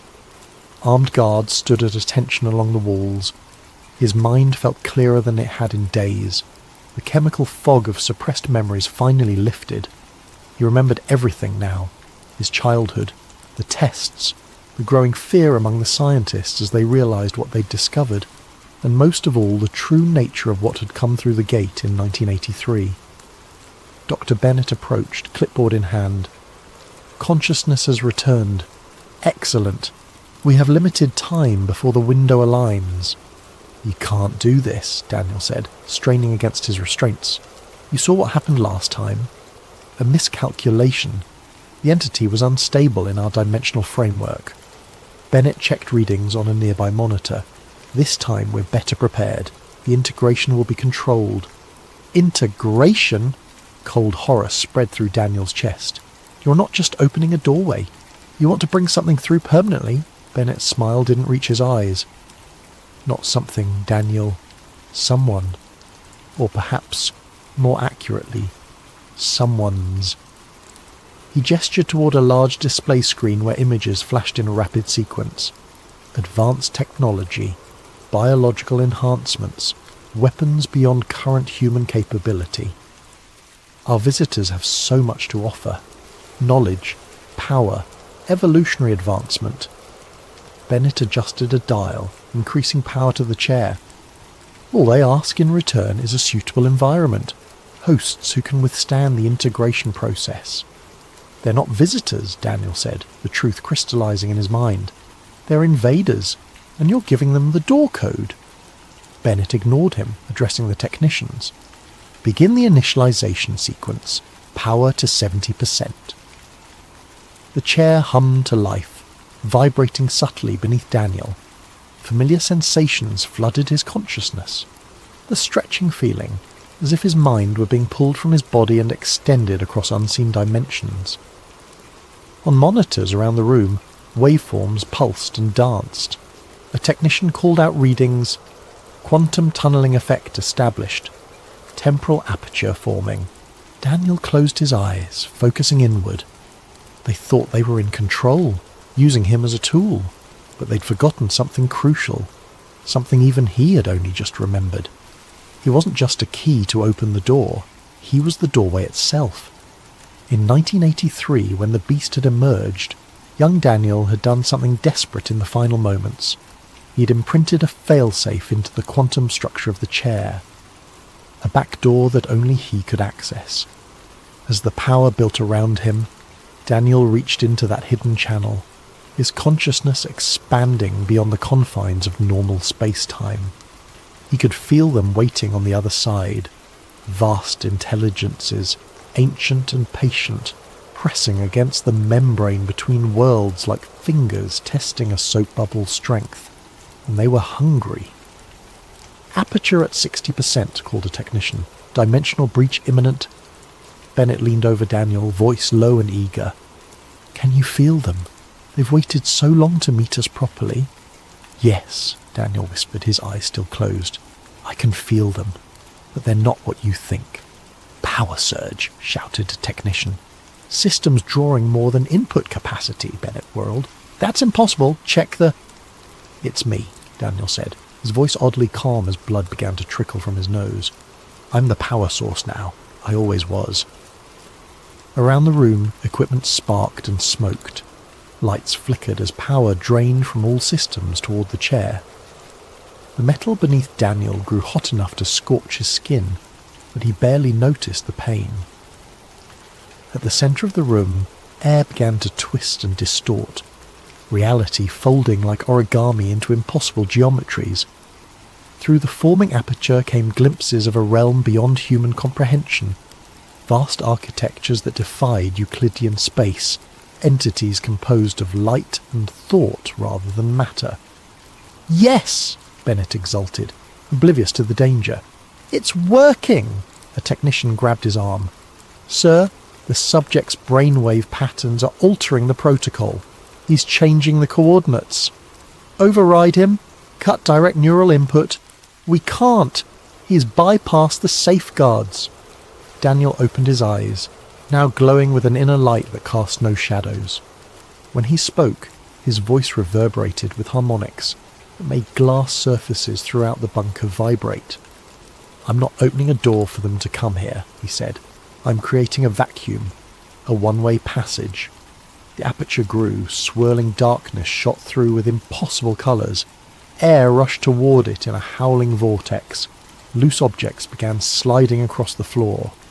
"What are you doing?" Bennett screamed over the maelstrom. "What I should have done 40 years ago!" Daniel's restraint snapped as his body lifted slightly from the chair, suspended by forces beyond conventional physics. "I'm collapsing the bridge between worlds, permanently." The suction intensified. A guard lost his footing and slid screaming into the vortex, his body stretching bizarrely before vanishing. Others clutched desperately at bolted-down equipment. "You'll destroy everything!" Bennett clawed his way toward a control panel. "Only the infection," Daniel replied. "The chair, the technology, the knowledge, everything that came through, everything that doesn't belong in our reality." With a sound like the universe tearing, the aperture expanded to engulf the chair itself. Metal warped and stretched as it was pulled into the void. Equipment imploded, circuitry unravelling at the atomic level as fundamental forces rewrote themselves around the collapsing gateway. Bennett made a final desperate lunge toward Daniel, face contorted with rage. "We were so close!" As the doctor's fingers brushed his arm, Daniel felt a moment of genuine pity. They were never going to share, Doctor. We weren't potential allies. We were cattle. The floor beneath them buckled as structural supports failed. Chunks of ceiling crashed down as the entire bunker began to collapse inward toward the hungry void. In the final moments before consciousness fled, Daniel saw something massive beginning to emerge from the aperture, not entering our world but being pulled back to its own. The beast of Montauk, returning to its native dimension after 40 years of patient waiting in the spaces between worlds.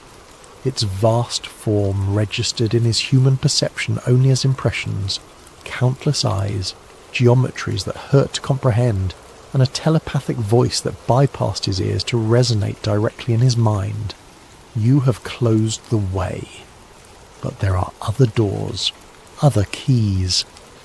As darkness claimed him, Daniel directed one final surge of power into the collapsing gateway, sealing it with his consciousness as the lock.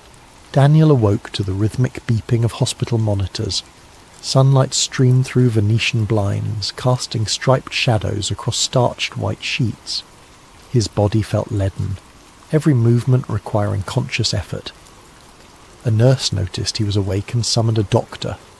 A kindly-faced woman who explained he had been found unconscious on the beach near Montauk Point, severely dehydrated and suffering from exposure. He had been in a coma for 6 days. When she asked what had happened to him, Daniel claimed not to remember.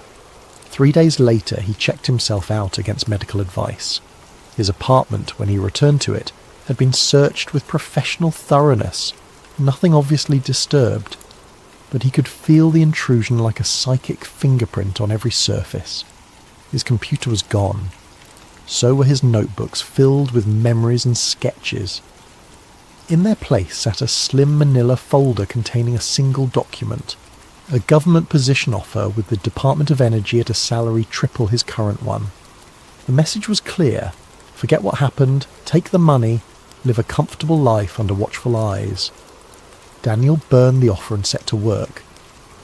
Over the next week he purchased equipment from various sources: a high-end laptop paid for in cash, specialised broadcasting gear from hobbyist shops, components that could be assembled into a transmission system powerful enough to reach audiences beyond normal channels. In a cheap motel room paid for under a false name, he connected the final wires and activated the system. The setup was crude but effective, capable of piggybacking on existing broadcast networks and digital platforms, inserting his message into the stream of constant information that flowed through modern society. Daniel positioned himself before the camera and began recording. My name is Daniel Cross. Until recently I was Subject 17 of a classified government program known as the Montauk Project. What I'm about to tell you sounds like fiction. I wish it were. But Montauk wasn't some urban legend. It wasn't a conspiracy theory.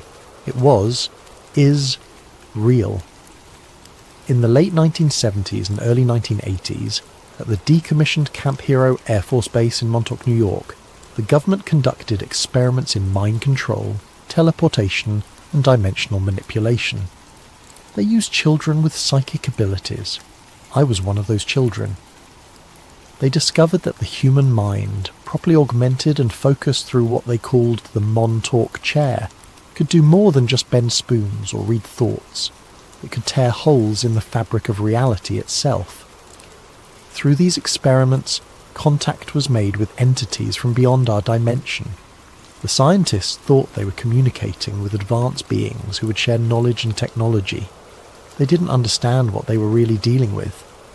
These entities, I don't know what to call them except perhaps predators, they wanted access to our world, not to share, not to help, but to colonize, to consume. They found willing collaborators among power-hungry men who didn't understand what they were inviting in. In 1983 there was an incident. Something came through, partially. We called it the Beast. 16 people died, officially. The project was supposedly shut down, but it never truly ended. They just went deeper underground, fragmented the research across multiple black sites. Last week they tried again. They brought me back, their most successful gate opener, to create a permanent doorway between dimensions. But I collapsed the gateway instead, destroying the Montauk chair and sealing the breach. Daniel paused, wiping blood that had begun to trickle from his nose. I don't know how long I have before they find me. The entities can't come through directly anymore, but their influence remains.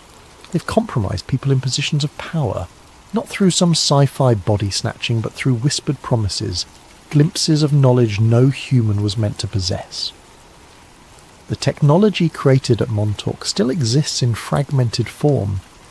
The research continues under different code names, different facilities. Watch for signs, unusual military installations, clusters of missing children with unusual abilities, weather anomalies that defy explanation. These are the fingerprints of operations continuing what Montauk began. I'm uploading documentation with this broadcast, images, partial research notes, coordinates of suspected continuation sites. I've hidden additional evidence in secure locations that will be released automatically if anything happens to me. Trust your instincts. If something feels wrong, fundamentally wrong in a way you can't explain, pay attention to that feeling. The membrane between worlds has been weakened. Sometimes things slip through, even without a gate as large as the one they tried to create. They made us forget, but memory is a dangerous thing. Daniel leaned closer to the camera, his eyes haunted but determined, especially when it remembers the future. The recording ended there. Daniel uploaded it along with scanned copies of the documents he'd recovered. He used specialized distribution protocols to seed the files across countless servers worldwide, too dispersed to be completely erased, too widespread to be dismissed as the ravings of a single disturbed individual. As the final upload completed, his laptop screen flickered with static. From within the electronic noise, patterns emerged, the same signal that had called to him from his television weeks ago. But this time Daniel recognised it for what it was, a beacon, not from them, but from others like him. Children of Montauk, awakening to their suppressed memories, reaching out across the digital void. He wasn't alone. Daniel closed the laptop and packed his few remaining possessions. Through the thin motel curtains, he could see 2 black SUVs pulling into the parking lot. Men in dark suits emerged, moving with the coordinated precision of government operatives. They were too late. The truth was out now, propagating through networks they couldn't fully control. His testimony would reach millions before they could contain it, seeds of awareness planted in receptive minds. Daniel sat calmly on the edge of the bed, waiting for the inevitable knock on the door. He wasn't afraid anymore. He understood now that what had happened at Montauk had changed him permanently. The powers they had awakened in him hadn't disappeared. They had merely gone dormant, waiting for the right moment to re-emerge. As the heavy footsteps approached his door, Daniel closed his eyes and reached out with his mind, searching for the quantum threads that connected all points in space-time. There were other places he could go, other times. After all, he had been their best gate opener. The door burst open. 2 agents rushed in, weapons drawn. They found an empty room, the window still closed and locked from the inside, the bathroom vacant. On the bed lay Daniel's phone, screen displaying a text message addressed to Dr. Bennett. There are other doors, other keys, and now I have them all. 3 days later, on computer screens across the world, a single symbol appeared momentarily before vanishing, a triangle intersecting with a perfect circle. The Montauk Project was never officially acknowledged. Those who spoke too publicly about it suffered accidents or disappeared. The broadcast was discredited, its evidence dismissed as elaborate hoaxes. But something had changed. People began to notice things they'd overlooked before. Children reported strange dreams of underground facilities and tests. Researchers documented unexplained temporal anomalies near certain government installations, and occasionally, in the white noise between radio stations or in the static of untuned televisions, listeners reported hearing a voice, just on the edge of comprehension, repeating the same warning. They made us forget, but memory is a dangerous thing, especially when it remembers the future.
Our story is called False Skies, a conspiracy thriller about a government's darkest deception and the whistleblower who exposed it.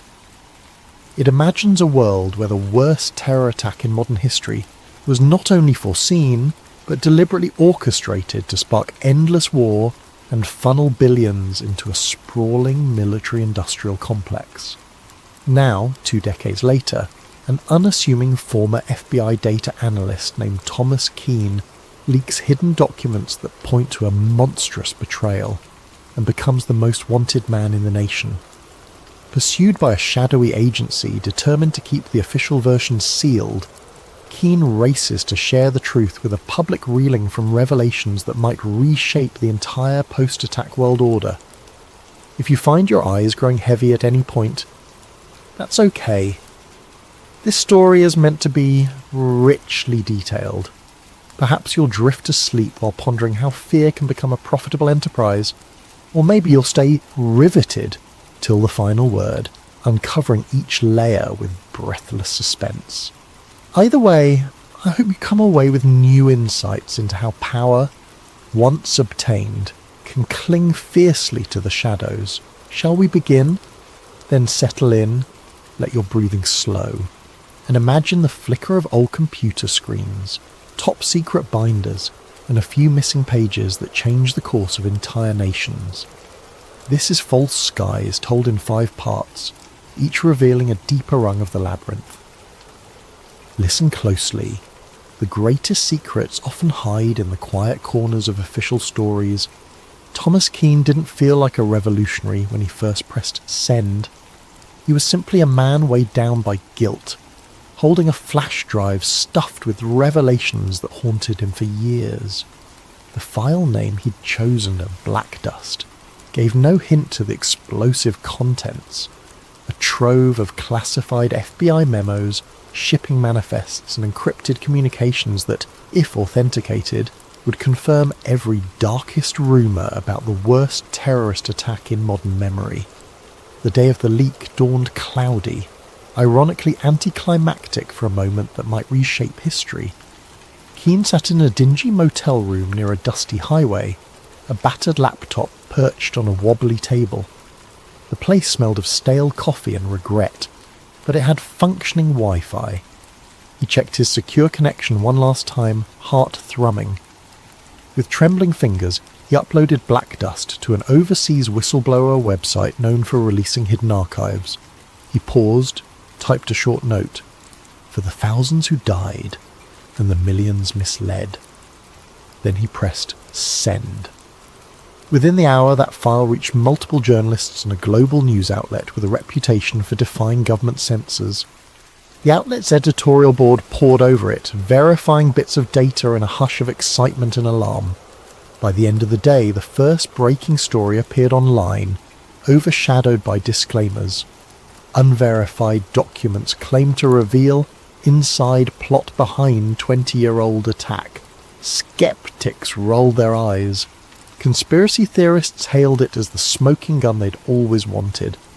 Most mainstream media initially dismissed it, an editing glitch, a potential hoax, or AI-generated forgery, the official line insisted. Yet some found the content too consistent to be random fakes.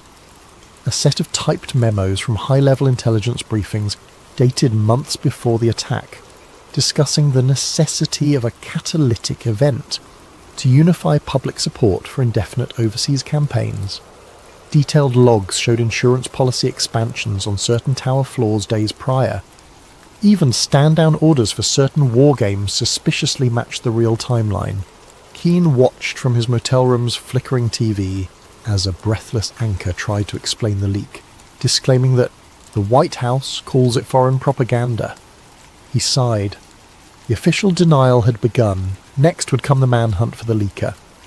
He closed his laptop, stuffed it in a bag and left the motel. Time to vanish. He'd served in the FBI's data analytics wing for nearly a decade, compiling anomaly reports around that fateful day. Step by step, he realized too many coincidences tied private defense contractors, intelligence heads, and financial bigwigs, all who profited from the subsequent wars. He quietly copied reams of old files, awaiting the day he had the courage to blow the whistle. That day had come. Elsewhere, powerful forces mobilized. The intelligence community's upper echelons recognized the name Thomas Keane, from previous security audits. They suspected him. Within hours, calls went out from a hush-hush division to find him, brand him as a threat to national security. The director of an ultra-secret agency, Eldridge Shaw, personally oversaw the containment plan. He believed the official story must remain unchallenged, or the entire post-attack order might unravel. By midnight, bulletins labelled Keane suspected hacker and domestic threat. Agents started combing digital footprints, scouring camera feeds from near the FBI building. Shaw himself made a call to a contact at the large media conglomerates, instructing them to bury coverage of the story until further notice. The compliance was near instant. Mainstream news gave minimal airtime to the leak, overshadowing it with other headlines. But the genie was out of the bottle. On social media, the hashtag #BlackDust soared, with amateurs dissecting every memo line. A few data experts cross-referenced the IP addresses in the communications, linking them to known government subdomains. Even the partial revelation stunned the public. If the documents were genuine, it implied that some element within the US establishment not only predicted but abetted the terror event, ensuring maximum casualties for maximum political effect. The phrase false skies emerged, referencing how the public's reality had been manufactured like a painted ceiling above them, concealing the real orchestrators. Within a day, small protests flared outside federal buildings in major cities. People demanded clarity. The government's official statement repeated the forgery or foreign propaganda claim. That evening, hackers with anarchy streaks threatened to leak more verifying files if the mainstream media didn't pick it up. Tensions soared. Meanwhile, the stock market wobbled as rumours of insider deals from decades prior re-emerged. Some corporations connected to military contracting faced plunging shares. Keane watched from a safe house now, a friend's abandoned cabin in the woods. He had only the radio for news, and the swirl of distrust and fury filtered through the static. He dreaded how quickly the establishment might label him a traitor. Indeed, the next morning the FBI publicly named him as a prime suspect in a mass leak of classified data, painting him as an extremist.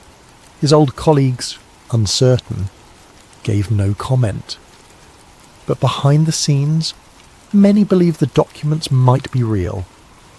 After all, they recognised Keane's skill in combing data for anomalies.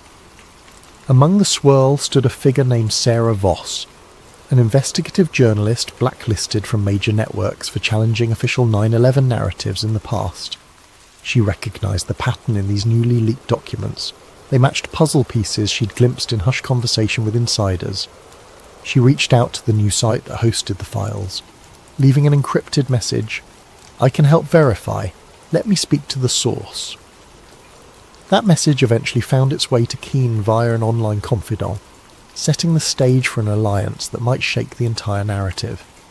Thus, from a dusty hideout, Keane typed a coded reply. The story's real race began. Could he deliver evidence to a credible journalist and blow the entire false narrative wide open before the apparatus of Homeland Security, the very system built on the official source, crushed him?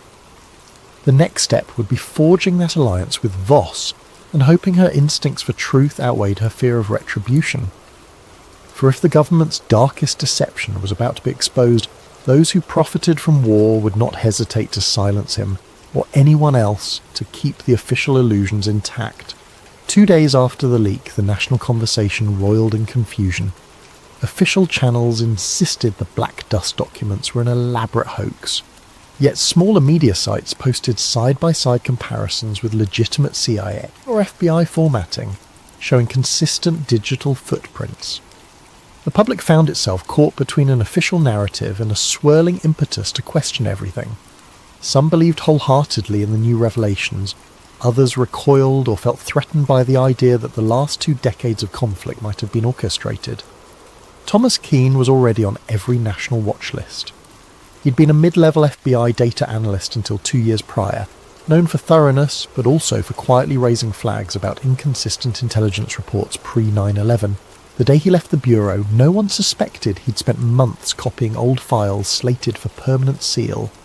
Now his old supervisors told the press that he was mentally unstable, harbouring extremist theories. They withheld mention that those same theories had nearly led to internal inquiries years ago, until higher-ups quashed them. In a suburban neighbourhood outside the capital, a black SUV pulled up to a modest house. 4 men in plain suits stepped out. They were from a specialised domestic counter-intel unit, effectively an arm of the Black Archive, a covert group rumoured to be tied to intelligence and corporate interests. They forced the occupant, a middle-aged data engineer who once worked with Keane, to open his home computer. They rifled through his messages, seizing any mention of Thomas or Black Dust or files. This was repeated across multiple homes of ex-FBI colleagues, all without official warrants. The Watchers answered to a higher chain, operating in the shadows. Director Eldridge Shaw, head of a new consolidated intelligence agency formed after 9/11, presided over these manhunts from a sleek government tower. He remembered the day of the attacks vividly, the chaos that allowed the Patriot Act and massive expansions of surveillance. He'd advanced quickly by endorsing these expansions and forging alliances with top defence contractors. Now, seeing the leaked docs threaten that entire architecture, Shaw was determined to snuff out the source. Reeve, or Keane, whatever his name is, must be found, he told subordinates. We cannot let fantasies unravel 2 decades of progress. As the manhunt escalated, Keane lurked in the outskirts. He recognised the checkposts on highways, the routine scanning of licence plates. He switched vehicles, used an old identity pass, and avoided all major city centres. He survived on snack bars and occasional small store purchases with cash only. At night, he found a cheap motel, paying in a borrowed name. Every moment felt like it might bring a black SUV squealing into the lot. The tension weighed on him, gnawing at his nerves. Sarah Voss, the investigative reporter, finally established contact with him through a secure chat app. "We need to meet," she wrote. "I can help verify these files properly. People trust me to an extent in the alternative media sphere. We must do it soon. The window is closing." Keane hesitated, knowing any in-person meeting risked being traced. But if they never took that risk, the documents might remain in a swirl of unverified rumour, easy for the mainstream to dismiss. They arranged a rendezvous in a small coastal town's library after hours. The next day, as Keane approached the library, he spotted an unmarked sedan idling in the parking lot. Fear pricked him. Watchers might be tailing. To confirm, he looped around the block. The sedan didn't move, possibly just a random visitor. Summoning courage, he stepped inside. Voss, a tall woman with a worn leather jacket, recognised him from the scattered photos circulated in the media. They sat in a corner among dusty shelves. She offered a handshake, voice calm but urgent. "Thomas, I believe you. The official story has always had holes. Let's finalise the proof so we can break it wide open." Keane exhaled relief, sliding a small USB drive across the table. "This is a more complete set than what was posted.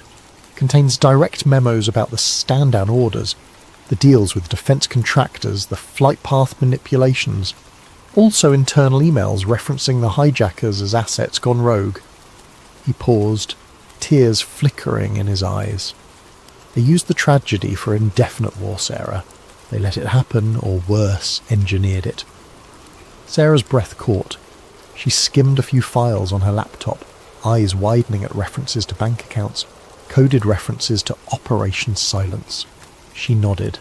"This is explosive, but we need a big platform, enough to force coverage. If we just post it on my blog, they'll discredit or block it. We'll get shut down." She explained a plan. Find a mainstream journalist with a rebellious streak, or do a well-publicised live event that too many watchers can't black out entirely. Suddenly, a muffled scuffle at the library entrance startled them. A figure in dark clothes peered in, Keane tensed. Sarah pressed the laptop closed. They ducked behind shelves as footsteps approached, but the library's old caretaker bumbled out, greeting them obliviously. The suspicious figure, glimpsed through the glass, retreated. Possibly a false alarm, possibly a watcher verifying the location. They parted ways quickly, agreeing to meet again in 48 hours near a major city, planning an infiltration of a local news station that might still allow an unfiltered broadcast. Danger soared. If watchers caught wind of their plan, they'd likely come down with lethal force. That evening, Keane received a frantic text from a friend who had once helped him interpret old FA logs. "One of our guys is dead. A boat accident. They're picking us off." The message cut short. Keane shuddered. The Watchers had begun eliminating secondary sources who could confirm the leak's authenticity. He realised the ephemeral window for truth was closing. On the streets, protests flared up as rumours swirled of official foreknowledge. Some saw it as disrespectful to the memory of the victims. Others believed the truth must come out no matter how painful. The government, for its part, ramped up a rhetorical war on misinformation. Director Shaw delivered a short, ominous address, vowing that domestic agitators spreading baseless conspiracies will be brought to justice. Among the swirling chaos, Sarah discovered partial references in the documents to a deeper archive. The Saturn Files, an intelligence ledger tracking post-attack financial flows from official budgets to clandestine owners. If they found that ledger's location, they could show the money trail behind the war expansions. That might be the final nail in the coffin of the official story. They needed it, but time was short. Thus the manhunt overshadowed all. Helicopters roamed certain highways, random car searches increased, and the populace grew uneasy, sensing the government's fear that the leak might be real. Keane ducked from motel to motel, adopting new disguises. Soon, though, his luck would run out, or he'd have to risk a direct showdown, trusting the thunder of public outrage to keep him alive. Little did he realise, the Watchers were about to tighten the net, deploying a Black Ops team to ensure the leak never reached unstoppable momentum. If Keane couldn't outmaneuver them long enough to break the final evidence, the official illusions would remain intact. If he did, though, the entire structure of post-attack governance might collapse. The next moves would determine everything. The following week saw Thomas Keane evading Watchers by day and collaborating with Sarah Voss by night, each meeting more urgent than the last. They discovered references to the Saturn Files scattered in older CIA memos. Allegedly, it was an encrypted database that meticulously traced the money funneling to defence contractors, oil conglomerates and political campaigns in the immediate weeks after the catastrophic event. If authentic, it would confirm the real motive behind the orchestrated false flag: indefinite war and profiteering. At a safe house borrowed from an old contact of Sarah's, they pored over these hints by lamplight. Among the digital shards was a location clue: a retired NSA facility on the outskirts of a southwestern desert, defunct but rumoured to store old backups. "We find that offline archive," Sarah said. "We can copy the Saturn Files in raw form. That's the smoking gun." Keane nodded, though dread of infiltration weighed on him. Between them, they had minimal resources: a battered car, a few $1,000s in cash, and a handful of laptops. The Watchers, on the other hand, had near limitless means: drones, infiltration teams, access to every camera feed in the nation. But the Watchers didn't fully expect them to attempt a break-in at a presumably abandoned facility, so maybe the element of surprise worked in their favour. Director Eldridge Shaw ramped up the clampdown. The official narrative shaped the public mind. A rogue ex-FBI analyst has unleashed foreign-forged documents aimed at undermining national security.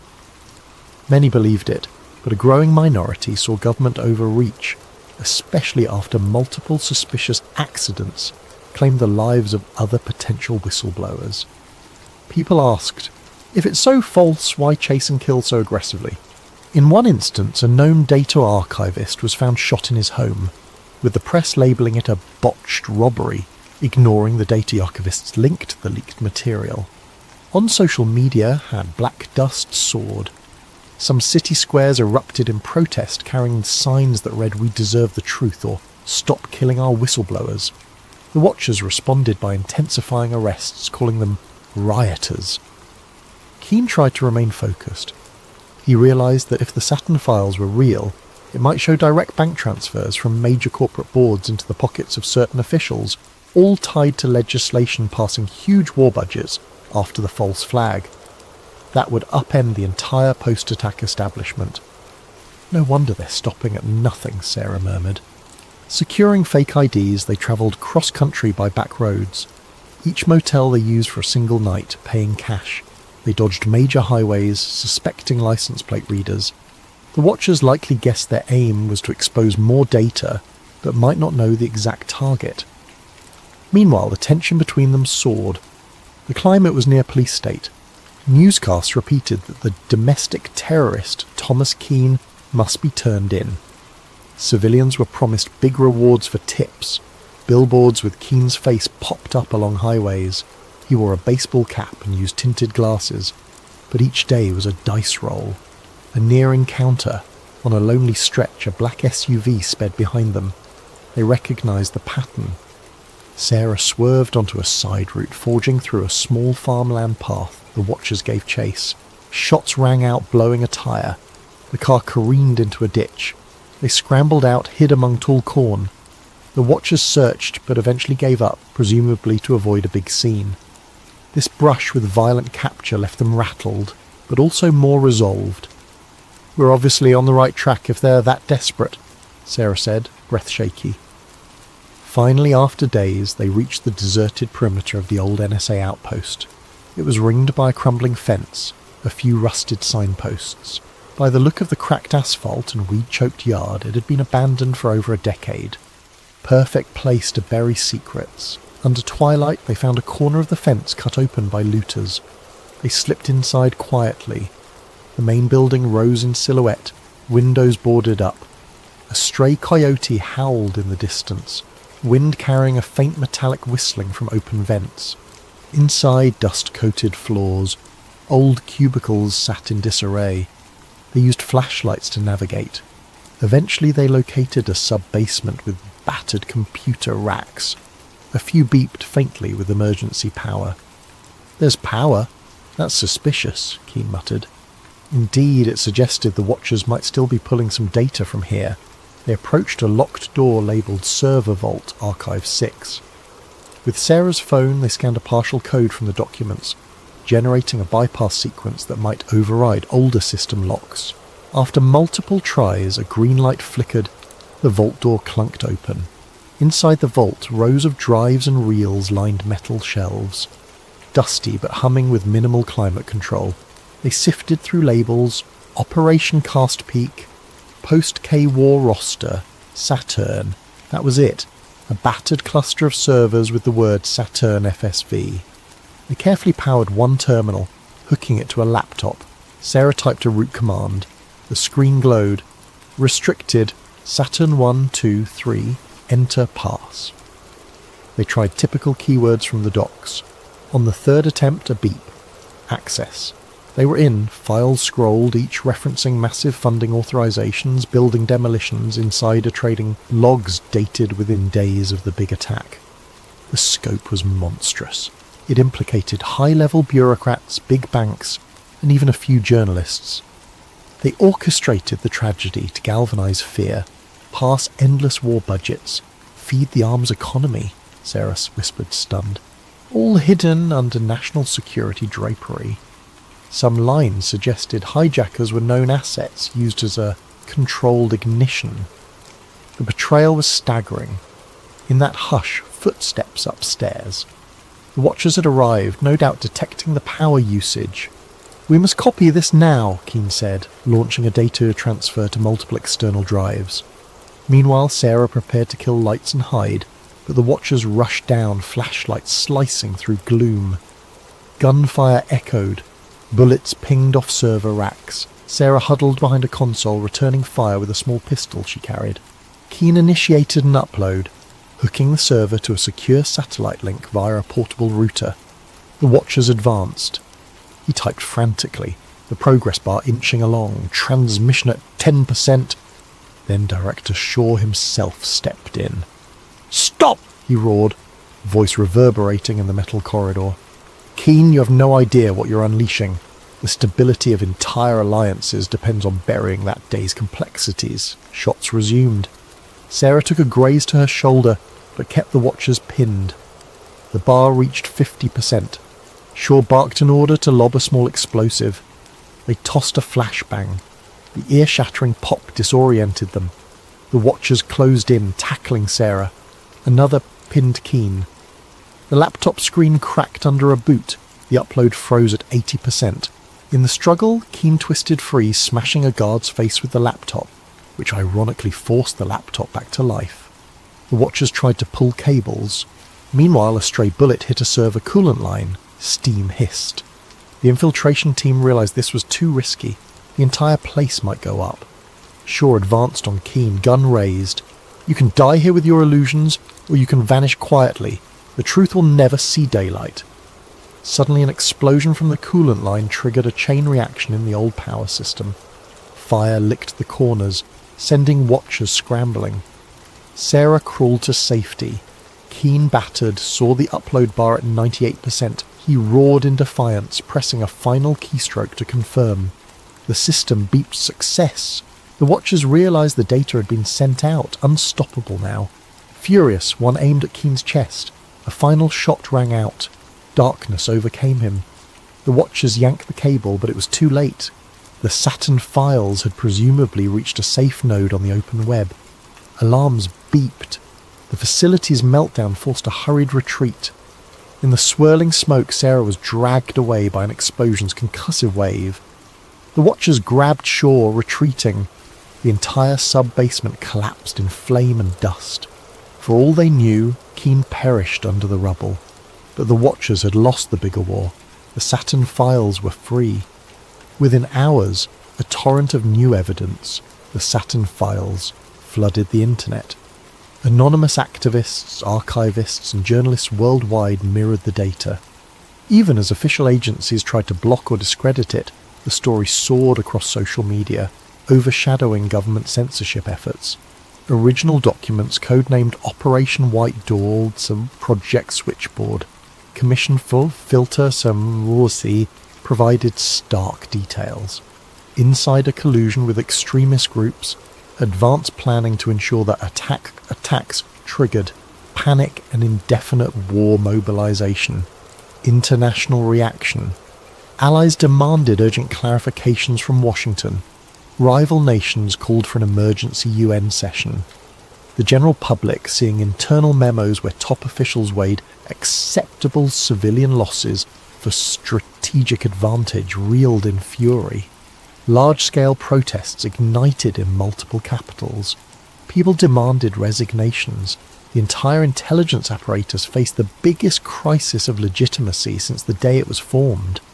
Meanwhile, the White House insisted the documents were tampered forgeries, but the mass of cross-corroboration was overwhelming. Anonymous data scientists validated digital signatures, timestamps, usage logs consistent with 20-year-old records. Even some mid-level intelligence employees, shaken by the revelations, publicly confirmed the authenticity. Back home, in the US, the meltdown was immediate. Rallies erupted outside major government buildings, calling for arrests of those named in the files. Corporate board members from arms manufacturing companies faced lawsuits. The stock market dived, particularly for defense sector stocks. Over time, entire boards resigned, some fleeing the country. Various retired generals disclaiming involvement or giving partial confessions fueled headlines. The public found itself torn between anger, betrayal, and heartbreak, reliving the trauma of that fateful day under a horrifying new lens. Media torn. Some mainstream outlets quickly pivoted, acknowledging the new data as genuine after initial attempts to bury it. High-profile anchors apologized for previously parroting the official story. Others doubled down on patriotic narratives, ironically fueling further distrust. The swirl of disinformation versus actual data soared, but the raw evidence was too extensive to suppress. "You can't close the barn door after the horses fled," a commentator said. "The entire architecture of post-attack policy is under question." Director Eldridge Shaw attempted a grand press conference to reassert authority, but the crowd drowned him in jeers. Calls for congressional hearings soared. In a last-chance effort, Shaw's office declared a national security emergency, urging martial law to keep order. That, ironically, only inflamed dissent. Certain states refused to cooperate. Over the next weeks, the old alignment of power began fracturing. Investigations launched from multiple angles, with newly emboldened lawmakers prosecuting those who orchestrated the post-attack expansions for personal gain. Sarah Voss emerged from the southwestern fiasco battered but alive. She revealed how Watchers had infiltrated that abandoned NSA site, how Keane died a hero finalising the upload. She published a moving column titled One Man's Last Key Press, describing how, in a swirl of gunfire, Keane completed the Saturn Files transmission, ensuring no one could bury it. The piece went viral, shaping the public's view of Keane as a tragic whistleblower who gave everything for the truth. At the local level, families of 9/11 victims demanded new trials. The old official commissions were discredited. People realised entire reams of contradictory evidence had been sealed. Even the original investigators admitted they'd been misled or threatened. The emotional toll soared once more. Many felt as though they'd been lied to for decades about the biggest national tragedy. A wave of introspection overcame the country. How had fear become so profitable, and how did good people allow it? Internationally, alliances that had supported the war on terror felt betrayed. Some withdrew forces from contested regions. Others launched their own parliamentary investigations, suspecting shared complicity. The world order that was shaped after the attack started crumbling, replaced by an uncertain future. Some dared to hope it meant a less militarised approach. Others worried that new extremist groups might exploit the chaos. In the midst of all this, rumours circulated that Thomas Keane might still be alive, sightings in some far-off place. Yet no concretized proof existed. Official statements considered him presumed deceased. If he survived, he might have chosen the anonymity of an unknown identity, having done what he set out to do. 6 months later, a massive Senate hearing convened. Top officials were subpoenaed. The public watched enthralled as ex-generals, ex-CEOs, and ex-administration figures from 20 years prior faced grilling. Some invoked national security, others pled the fifth, while a few confessed partial roles. Indictments followed, though not all ended in convictions. The system was too vast, too intricately rigged. Yet the symbolic effect was undeniable. Never again would the official story be accepted unchallenged. At the same time, Sarah Voss launched an independent media platform broadcasting daily updates on the False Skies Inquiry. People from across the spectrum contributed testimonies, documents, or personal stories of how they'd suspect hush-ups. Freed from blacklists, she soared as a public figure, championing the cause of government accountability. A year after the Saturn Files meltdown, a new memorial was erected near the site of the original 9/11 tragedy. A statue depicting a single figure pressing a key, a reflection of Keane's final act. The inscription read, "They took truth from us in the shadows, he brought it back in the light." Visitors left flowers, some seeking solace that the realm of power had at least partially been unmasked. Epilogue. In a quiet coastal town, a fisherman swore he recognised a man from a circulated photo. Older, hair bleached by salt and sun, eyes weighed with sadness. The man told him he used to work for the government, but no more. He spoke of illusions and the cost of unveiling them. Then he vanished at sunrise, leaving only a single battered flash drive behind. If it was Thomas Keane, he apparently chose a wandering fate, letting the world handle the legacy of his bombshell leak. Public trust in large institutions remained shaken. Some remained furious, others hopeful that a new transparency might arise. In the corners of the internet,